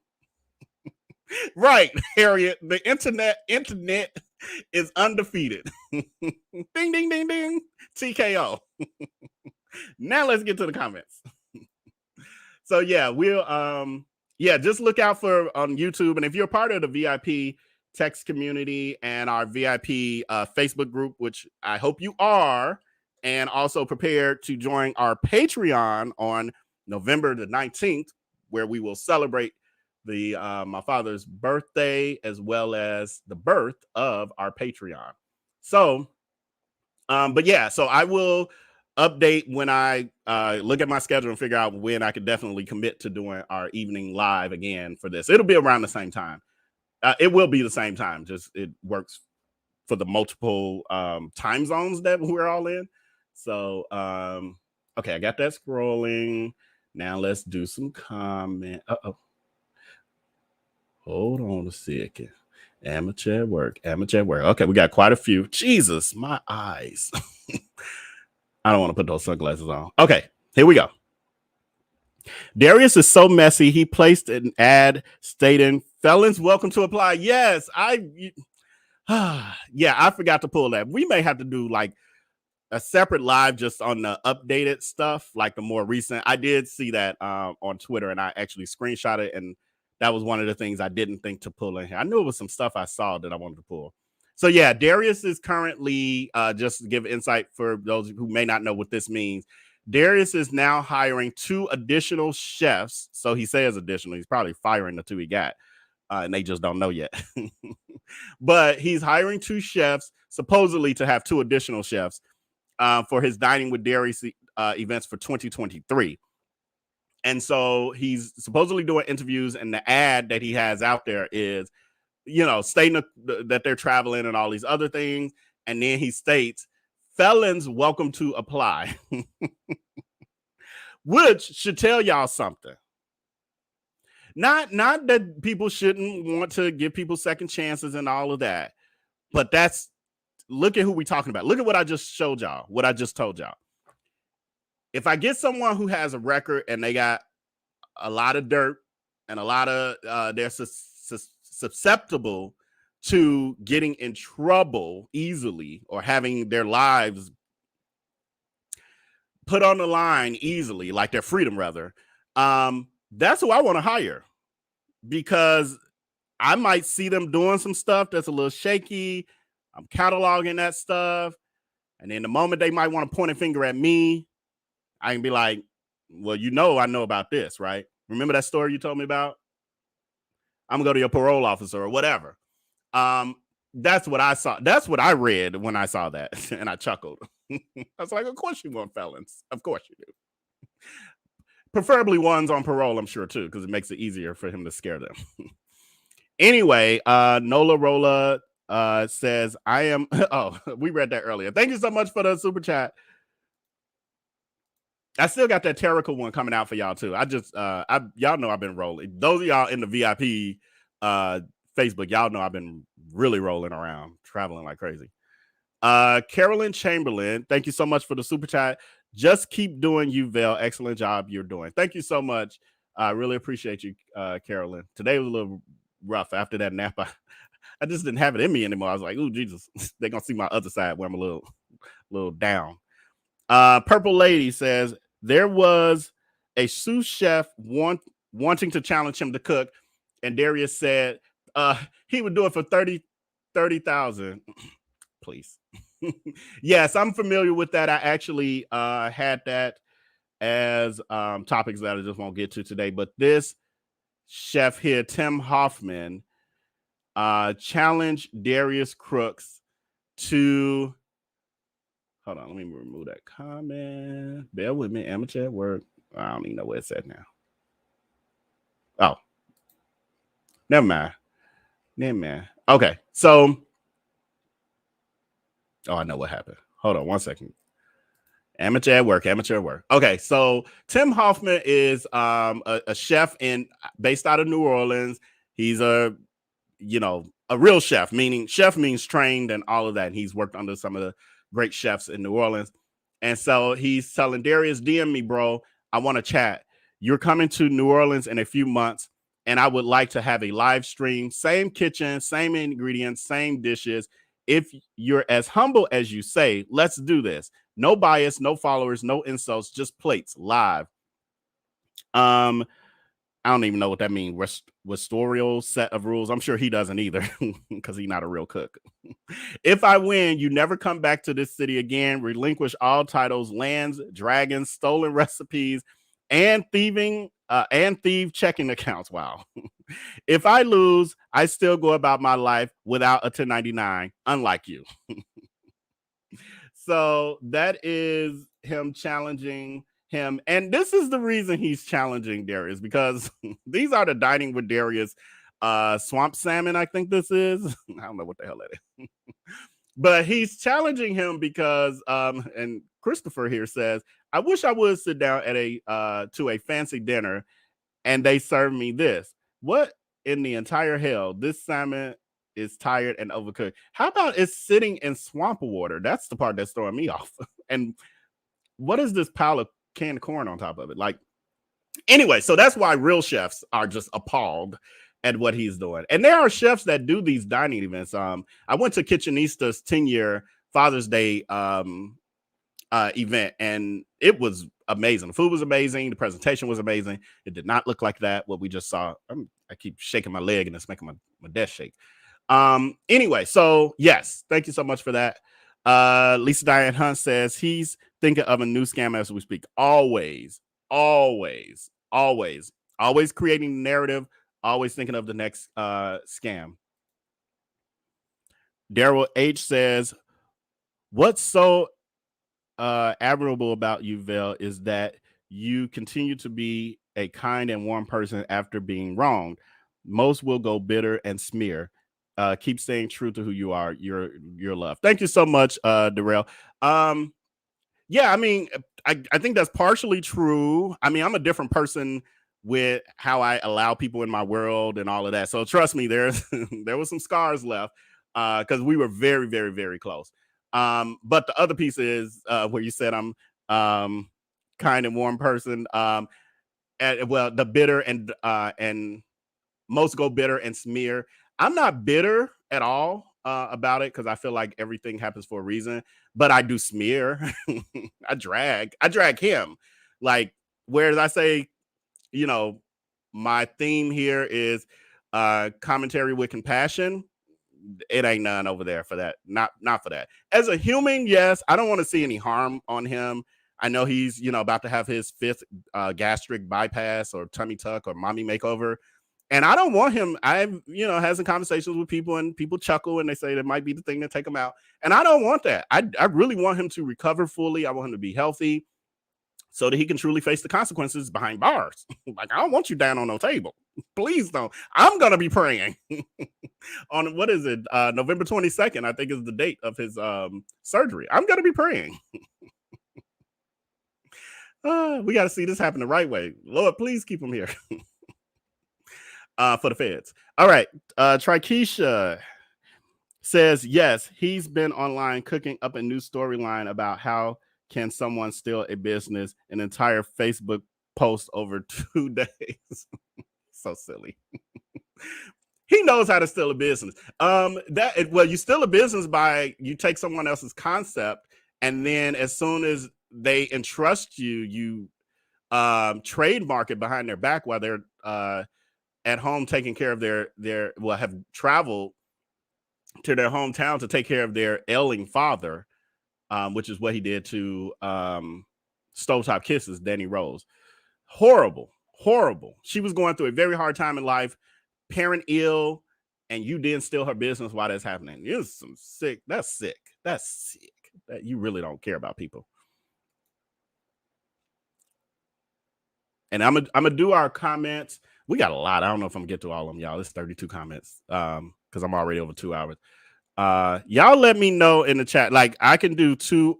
What time is it? Wait, I'm saying that I can do 2 hours and 30 minutes. If that's okay with y'all, or do y'all want to just continue later? Just say 30 minutes in the chat, or 30 if you want to continue with the comments. It says his followers lack elementary comprehension skills. Some of them do. I'm not going to say all of them because some of them are very intelligent. They're just emotionally dense. Oh, he's claiming amnesia. Yeah. That's his way of getting out of it. It's wild to witness how easily people are influenced without context and facts. Yeah. 100% agree. Because usually that's the part that used to trip me out, especially in the beginning, where I would have people coming to me and coming in my comments, trying to educate me. Like, you don't know that to be true. I'm literally telling you about my life. I'm telling you what I saw. So obviously you haven't done your due diligence to understand the situation before you come to one of the sources who literally saw this shit happening in my life, like to a person I was close to, and you telling me I don't know what I'm talking about. What? And on top of that, not only do I have my own memory, my brain, my eyes, but I have documents. Like, I literally have documents. Is it Tia Harris maybe? But if he didn't care about the article, why did he even say anything? Exactly. That's what got him in trouble, is that had he let that first article go from Black Enterprise, just wrote it off, like he tried to do with what it was too big of a thing for him to not respond at all. And he's thought that Lakeithia lady had the answer because she knew people. And again, you'll notice the people who he will interview with are all connected in some way to him thinking that either they know someone he knows, like Larry Reed. He knows Larry Reed. They have a rapport. They text each other and all of this. He knew when he went there that Larry Reed would be on his side. He interviewed with Kia Morgan Smith with Black Enterprise because he thought, because his follower Lakeithia had the connection with the higher ups, that the story was going to be in his favor. That's where he was misguided. He interviewed with the Shade Room. We'll go over that eventually too. And he interviewed with them. Now he's refused every other interview. Roland Martin, he won't do. I can't even think off the top of my head, but a bunch of them. The people have reached out to him. Like, do you want to give your side? Atlanta Fox 5. They reached out. Randy Travis has reached out on multiple occasions to get Darius's part or rebuttal or whatever from the accusations. He says no. He said yes to the Shade Room only because he knew the higher ups and he thought that that would make the narrative be in his favor. I think there was some miscommunication. That didn't happen in his favor like that. The other person he talked to, they didn't interview, but was Andrew Caldwell, where he actually talked about the allegations and stuff. And yeah, I have that video on here too, like a reaction to it, where they're, bickering back and forth. But he only did that because Andrew doesn't have a lot of respect out here. And people are going to look at anything Andrew's doing as a joke.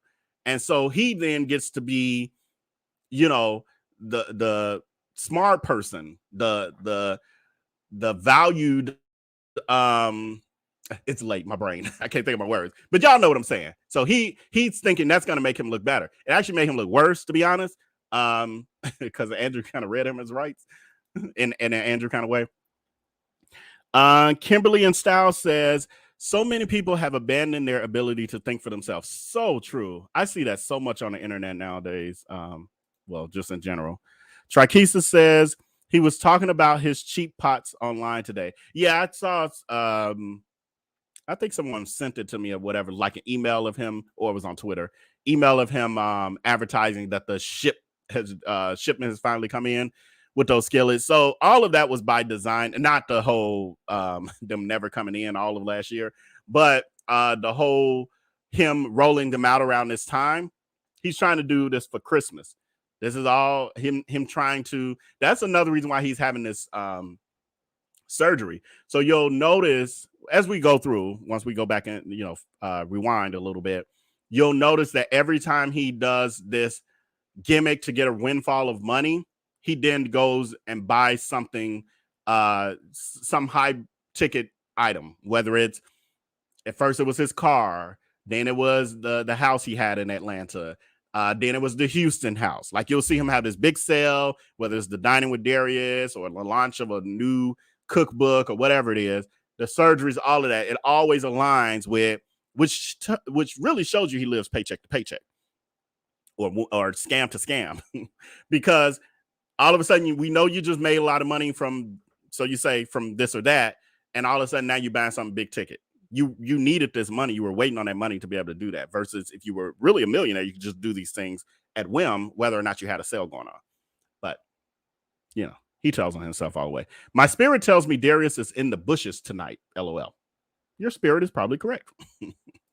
Darius is always in the bushes, or he has people. He's always in the bushes. I know, because he'll, like everyone else, copies sometimes my vernacular.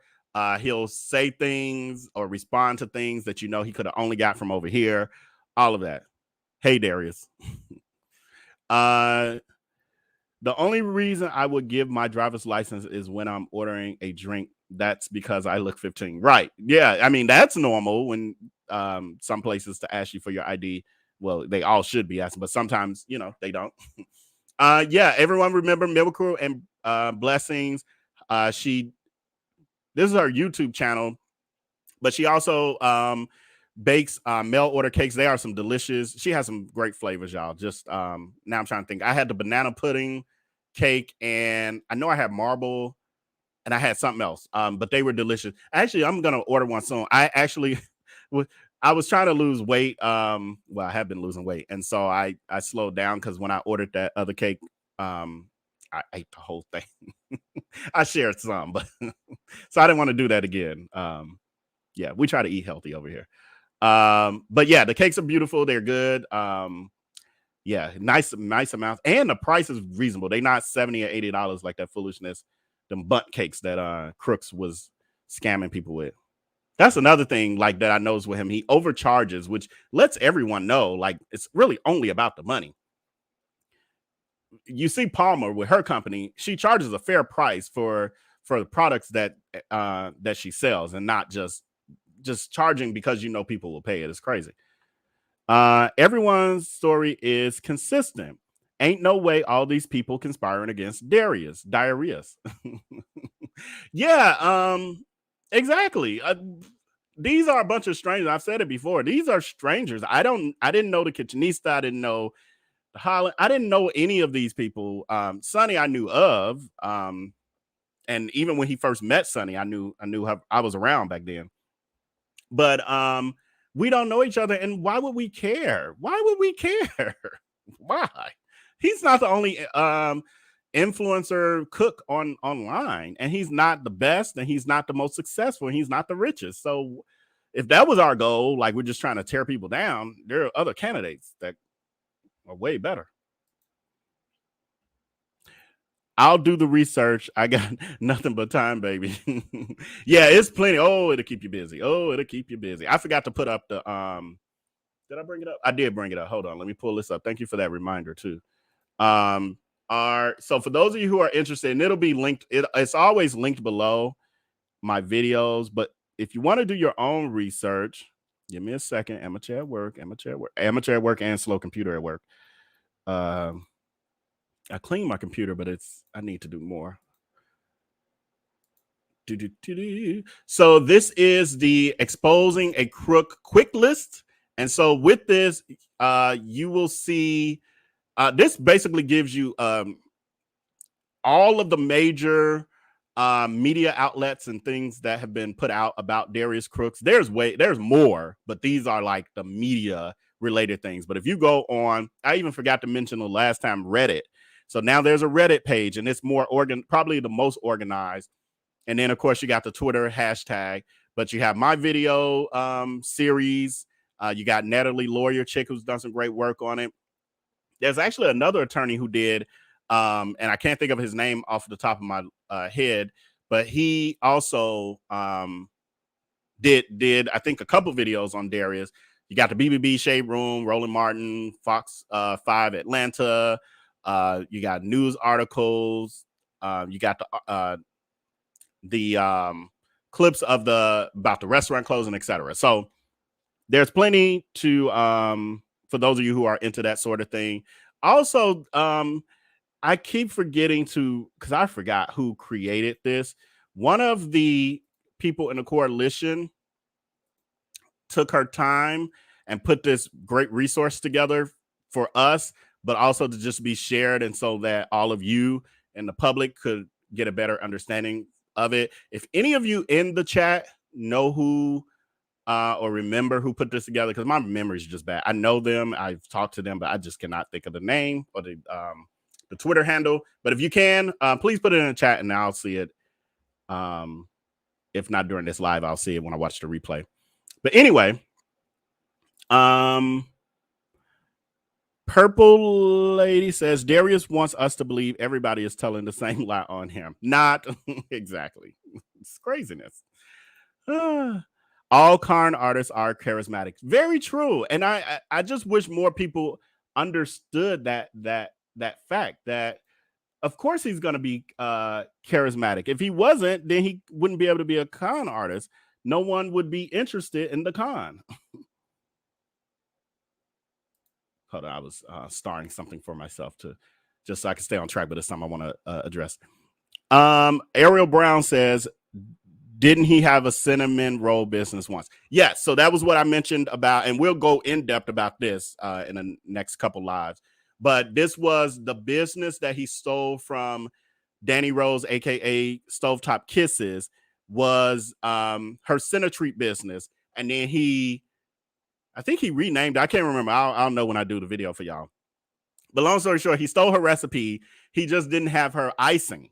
She didn't give him that part of the recipe, but he had the actual cake part of it.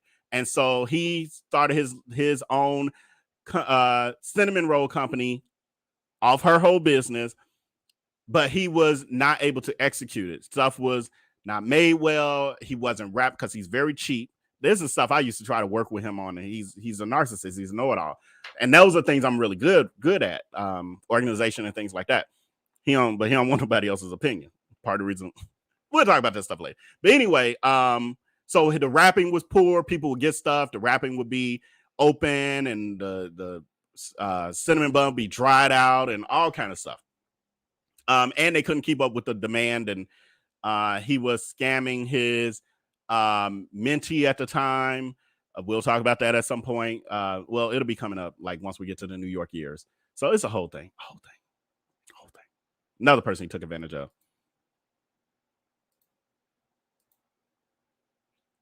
Make doxing illegal. Yeah, some people are trying to are working on that. The whole cyberbullying thing is really has to happen on a state-by-state basis. I do know that there are people working on legislation for sure in Atlanta with it. I know Mel Ford is a part of that. And I heard in Michigan, I'm not sure if that is continuing or, where that's at. But yeah, most of his followers are bots. Let's talk about that.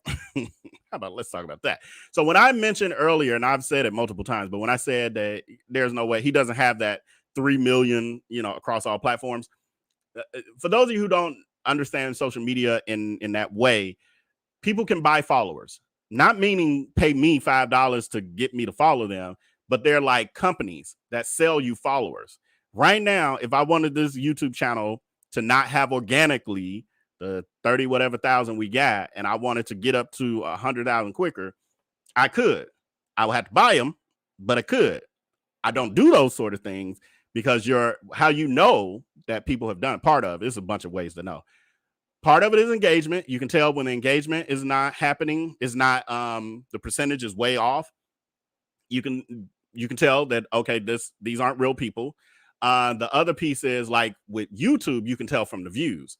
So the fact that Crooks has over 300 and something thousand subscribers right now, and I have 30,000, 30-something thousand, and my views are higher than his, like the majority of the time, like always, really, majority of the time, I'll say.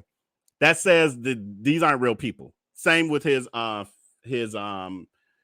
Instagram and all of those sort of things. And so you can buy them. But also the other piece is when people are being doxxed, not doxxed, but being harassed online, and it seems like all these people are calling you out of your name and harassing you, etc. Sometimes it's bots. Most times nowadays, it's bots. So you can buy an account and have 50 bots, and you might pay $100 for them or whatever the cost is. You buy those bots, and you can literally program them to say, that's why your mama didn't love you. And then it can just repeat. And you can have it look like it's coming from all these different accounts, and it's all coming from the same person. So Darius does those things. We know this for a fact. There's a movie. I actually was going to do a video on it. I was going to do a pre-recorded a long time ago. Fake Famous on HBO Max. And Fake Famous actually goes into detail explaining all of what I just told you. Like, it's real deep of how people grow on social media, like fake. So some of these people you see with these, even the Kardashians and stuff do it. But some of these people you see with hundreds of thousands of followers or millions, it's not organic. Most of the time is not organic. Beyonce might be the only one because this is Beyonce's internet. Just a little tidbit for y'all. And we'll probably dig definitely a little deeper at some point because it'll be things we'll talk about at a cause. I don't know if I'm gonna make it through all these comments, y'all. Okay. Says none of his followers find it odd that he is a one-man operation. How about that? Jesus. He's a millionaire, but he's printing labels, packing orders, monitoring dinners, ticket sales, and handling customer service issues. Thank you. Thank you. Thank you. Thank you, Kimberly in style. I have said this so many times. A real for one, it tells you he's not as rich as he claims. The other piece it tells you he's truly the narcissist and, alleged sociopath because he's unable to work with people. So not only is he cheap, but the truth is, if we look at all of the stories from the restaurant, this is stuff I can show y'all and prove to y'all. And then I know stuff about how he works with the Cupcake Gallery, those people never came out. I know personally because I knew those people, some of them, knew those workers who worked for him. I saw why he can't have employees. That's why, and I'm honestly kind of surprised that it's lasted so long with Quentin and Ramon, his two chefs. However, I also get it because he hired people with criminal records. So, and they make a decent salary. So it's kind of like their tolerance for some of this stuff will be a lot higher than the average person because they've been in prison. And on top of that, they're making good money and whatever he might have against them, on them, so to speak, to be able to use against them. So, but yes, all of this makes sense. But we'll dig a little deeper into this. Like, yeah. Thank you for that one. Lisa Diane Hunt says that's why she went to his defense because of the fact that she made money with him. And so I saw when you originally typed this, Lisa. So what Lisa's talking about is when I played the clip of Lakeitha and the lady who reached out to Black Enterprise to have them supposedly retract the article that was calling Darius out the original time, the first time. But yeah, she did it for the money. So yes, not only was she already a loyal follower of his, but I align with you in thinking, in addition, this is a man, she just admitted that she went on his live and was able to earn $60,000 from promoting whatever she was promoting. And so in a way, she feels like she owes him, I guess. But on some level, I'm also sure, like she said, I wanted to get on here again and see what we can do this time. She looked at this as like, I don't want to cut this gravy train off. Like, I want to keep making money from coming on with the scammer. So, well, in her mind, he wasn't a scammer because I made money off him. He can't be evil. Foolishness. Okay, next one is Darius and the D-Hive thrive on parasocial relationships. Absolutely. It is. It's a codependent relationship, very much so. He gets from them. They feed his ego. They feed that narcissism. They feed that the damaged child in him. They feed all of that as well. Palmas Miracles and Blessing Cake Company says she sounds lonely and desperate. She never met this demon. Yeah, it's talking about Lakeitha again. Yeah, it doesn't. Yeah, it doesn't sound like somebody who has a lot going on in their personal life. Minds colliding, Stewie. I don't know. My eyes. Sorry, I have my glasses on. I bet she's somewhat still feeling just as crazy as she looked with the towel on her head. Oh my God. Yeah. What made her? But I could see where she would feel comfortable enough to do that on his platform, because you got to keep in mind the platform she got on. They act like they're family, like, well, we all in this together, sort of thing. But he gets on with his taco meat showing, like no shirt, taco meat, titties hanging out, and eating crumbs all in his beard, sleep in his eyes, hawking and snotting and stuff. What's a towel on your head when you come on somebody's platform who do all that? So, in her defense, and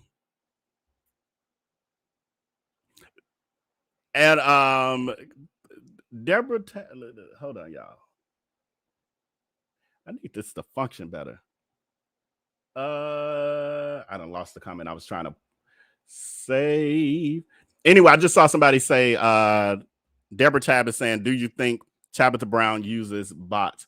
I do not. She has a great platform, and I can tell she grew organically and she blew up during the pandemic. That's the whole thing.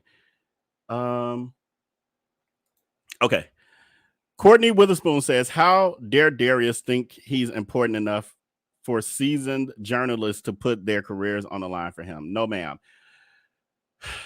Yeah, I think it's the narcissism or something. I don't know. Kaleida Underwood says, he said he don't come across as gay. Like, it's a flex. Like, what? Exactly. And trust me, he comes across as gay. You see him behind the scenes. He comes across as gay. Real quick. Robin, I am. He's still hiding in Airbnbs. Yeah, I think he is. I don't really honestly pay attention to him on a daily like that. I think he is, though. Well, you know what? He might be in that house that he and Jerome was supposed to be sharing, because there's some stuff about that again, I gotta see what I'll be able to share. Daryl H says, don't let it go. Keep talking about it. If you stop, then he'll continue to swindle innocent people. Thank you for that, Daryl, because the truth is I have taken time. Well, I've taken months off at a time, life stuff, but also sometimes just get tired of talking to us. It's a lot. Y'all see, and y'all only seeing a piece of what I'm sharing. And then there's the stuff I know personally, but then there's stuff I know personally that I've been through related to him. But then there's also the stuff I learned that's behind the scenes related to him and what he's done to other people and people's stories they want me to share, all this stuff. And so it's a heavy weight to carry emotionally. And sometimes it's just too much, because I honestly don't like drama and all that other stuff. Like I told y'all before, I'll watch it on Housewives and I'll report some of it, not all of it, because again, I don't like it all. Like, it's too much. And so, yeah, sometimes I just need a breather. He likes that, though, because then he thinks that, oh, you know, like he said, he's going to wear us out. It ain't that you're wearing me out. It's just your life is so toxic. It's just a lot to take in. It's sad. It's sad because it could have been so much better than this. It could have actually been success with happiness. Now, well, he's not successful, but now he has a little money and he's miserable. He's just as miserable as he was when he was broke. So that's what the devil will do to you, though. My heart goes out to any woman or man who has been or will be victimized of a victim of his. If it weren't for the women, he wouldn't have nothing. Exactly. Hearing all of this is so disheartening. Yeah. And that's the thing, like you see in the beginning when he started his brand, and we'll get into that at a point too, started his brand, and he really was disavowing the black women who were starting out supporting him, the church black women who was supporting him. And even, you know, I remember when he was marketing the Cupcake Gallery, and he did a model call from Craigslist or something, and he was having all these other races, and I was like, where's the black women? What's happening here? Like, because I see the people who are coming to your kitchen at your apartment on the south side of Chicago, southeast side, buying these cupcakes. I'm there. And this don't look like who's being advertised. Now, I know you moved up north, like got the Cupcake Gallery up north, all this stuff, but I'm like, you got to at least have the people, the women who look like the women who support you in this advertising as well. But he made it look very Caucasian, very Caucasian. And there was a conversation I had with him about that, and I got shut down too. So, but it wasn't my business. Like, it wasn't my business as in the business we had together, but it also wasn't my business in a way. So I was like, even though he's a friend, I was like, all right, do you? And then his brand ended up becoming black women. Miss Irish says, don't understand why ladies seem to love him. Please discuss. We will definitely have an episode where we talk about the D-Wives, the cult, the love bombing. There's actually another HBO special that I watched about cults, and it was so interesting how a lot of things aligned with what we see over there, a lot of the tactics that he uses. And so, yeah, I will definitely discuss that more and break that down. That needs to be a whole separate video or two, to be honest. Robin, I am found one loan amount 20,000 833. Yeah, I think this is in reference to maybe one of his PPP loans. So there's been discussion that he allegedly, and I'm only saying that because what I don't know, I will say alleged.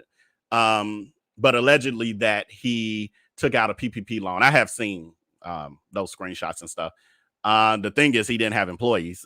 So there's that. So PPP loans were for payroll protection and paying people.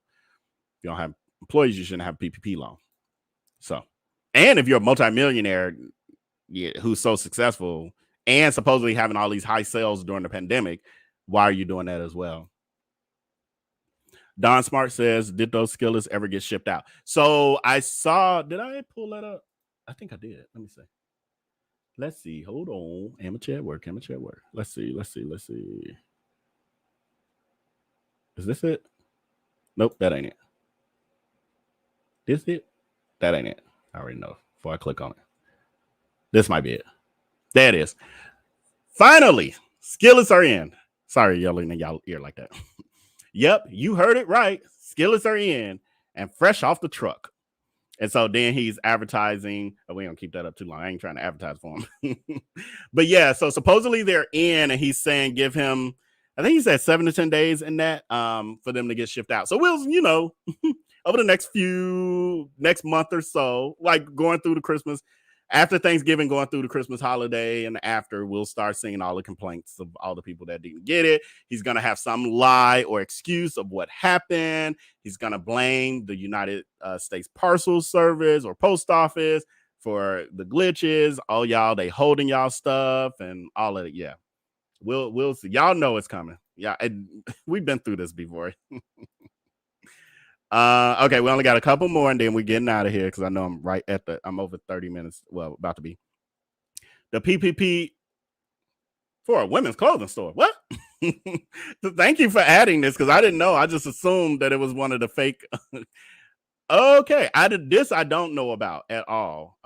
This will be something that hopefully someone can send me in my and it's scrolling across. Is it scrolling across? You can either text it to me or send it to me in our Facebook group, or even email it to me. I don't know if my email is scrolling across here, but iamvelby@gmail.com. Yeah, send me any, because I don't know about that. I hadn't heard that. That missed me. Ladarius as well, PPP scam. Yeah, because that's another name that he's been known to go by. That's the whole thing. Viewed by Josh says, I bet he made Jerome sign an NDA so he won't talk bad about him. I'm not too sure about that. I'm not too sure about that. Stay tuned. Now what he does, I will say, what he does is not necessarily have people sign NDAs, but he, again, as I spoke to earlier in this, where people want to be anonymous, is that he will make them feel threatened, like they're afraid that if they speak out, something will happen. They'll get doxxed. Well, Jerome has gotten doxxed by other people now, but that he puts that fear in people, that and his followers. A lot of people are scared of his followers and what they may do to him. I'm not one of those people, because I have things I could do to them. Anyway, last comment is he's sounding like Tim ATP. I didn't do it.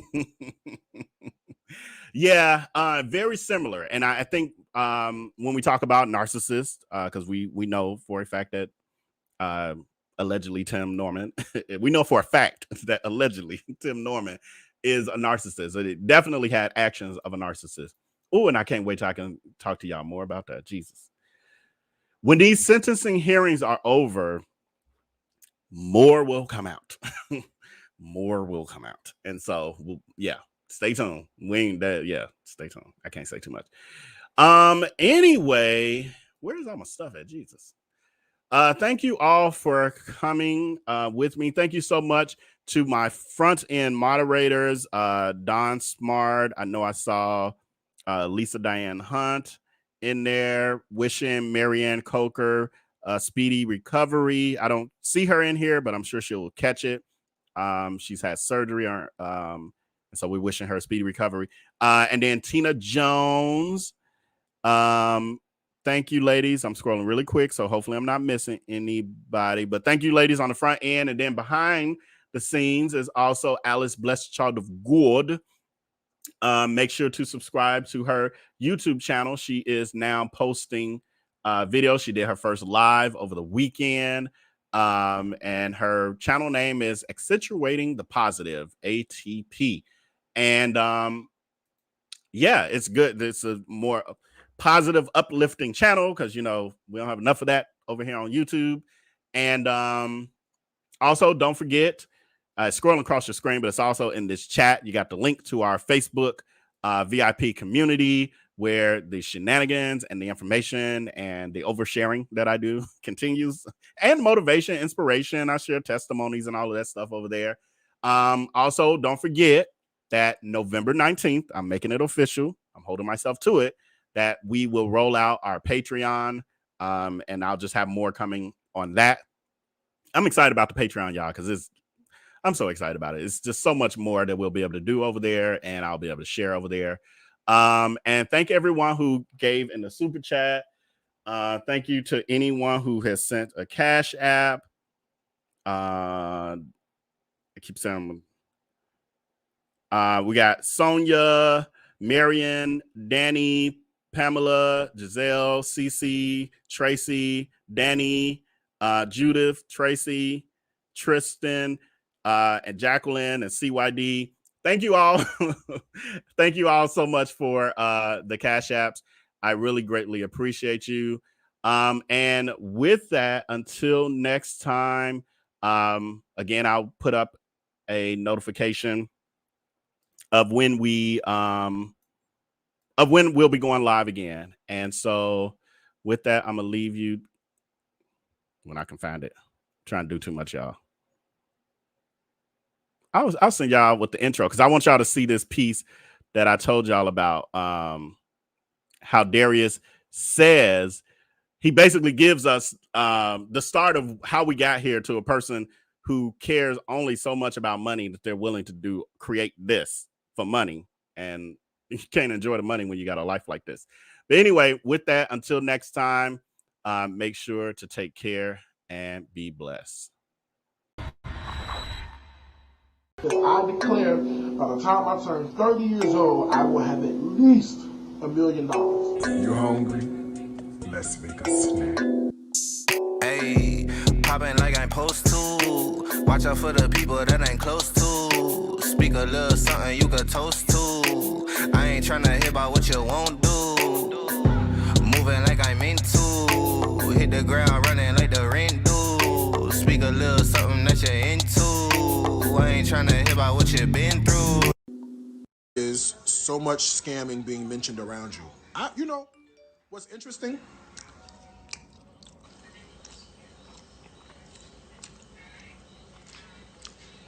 The people who I scammed, out of money, out of whatever I scammed them out of, where they at?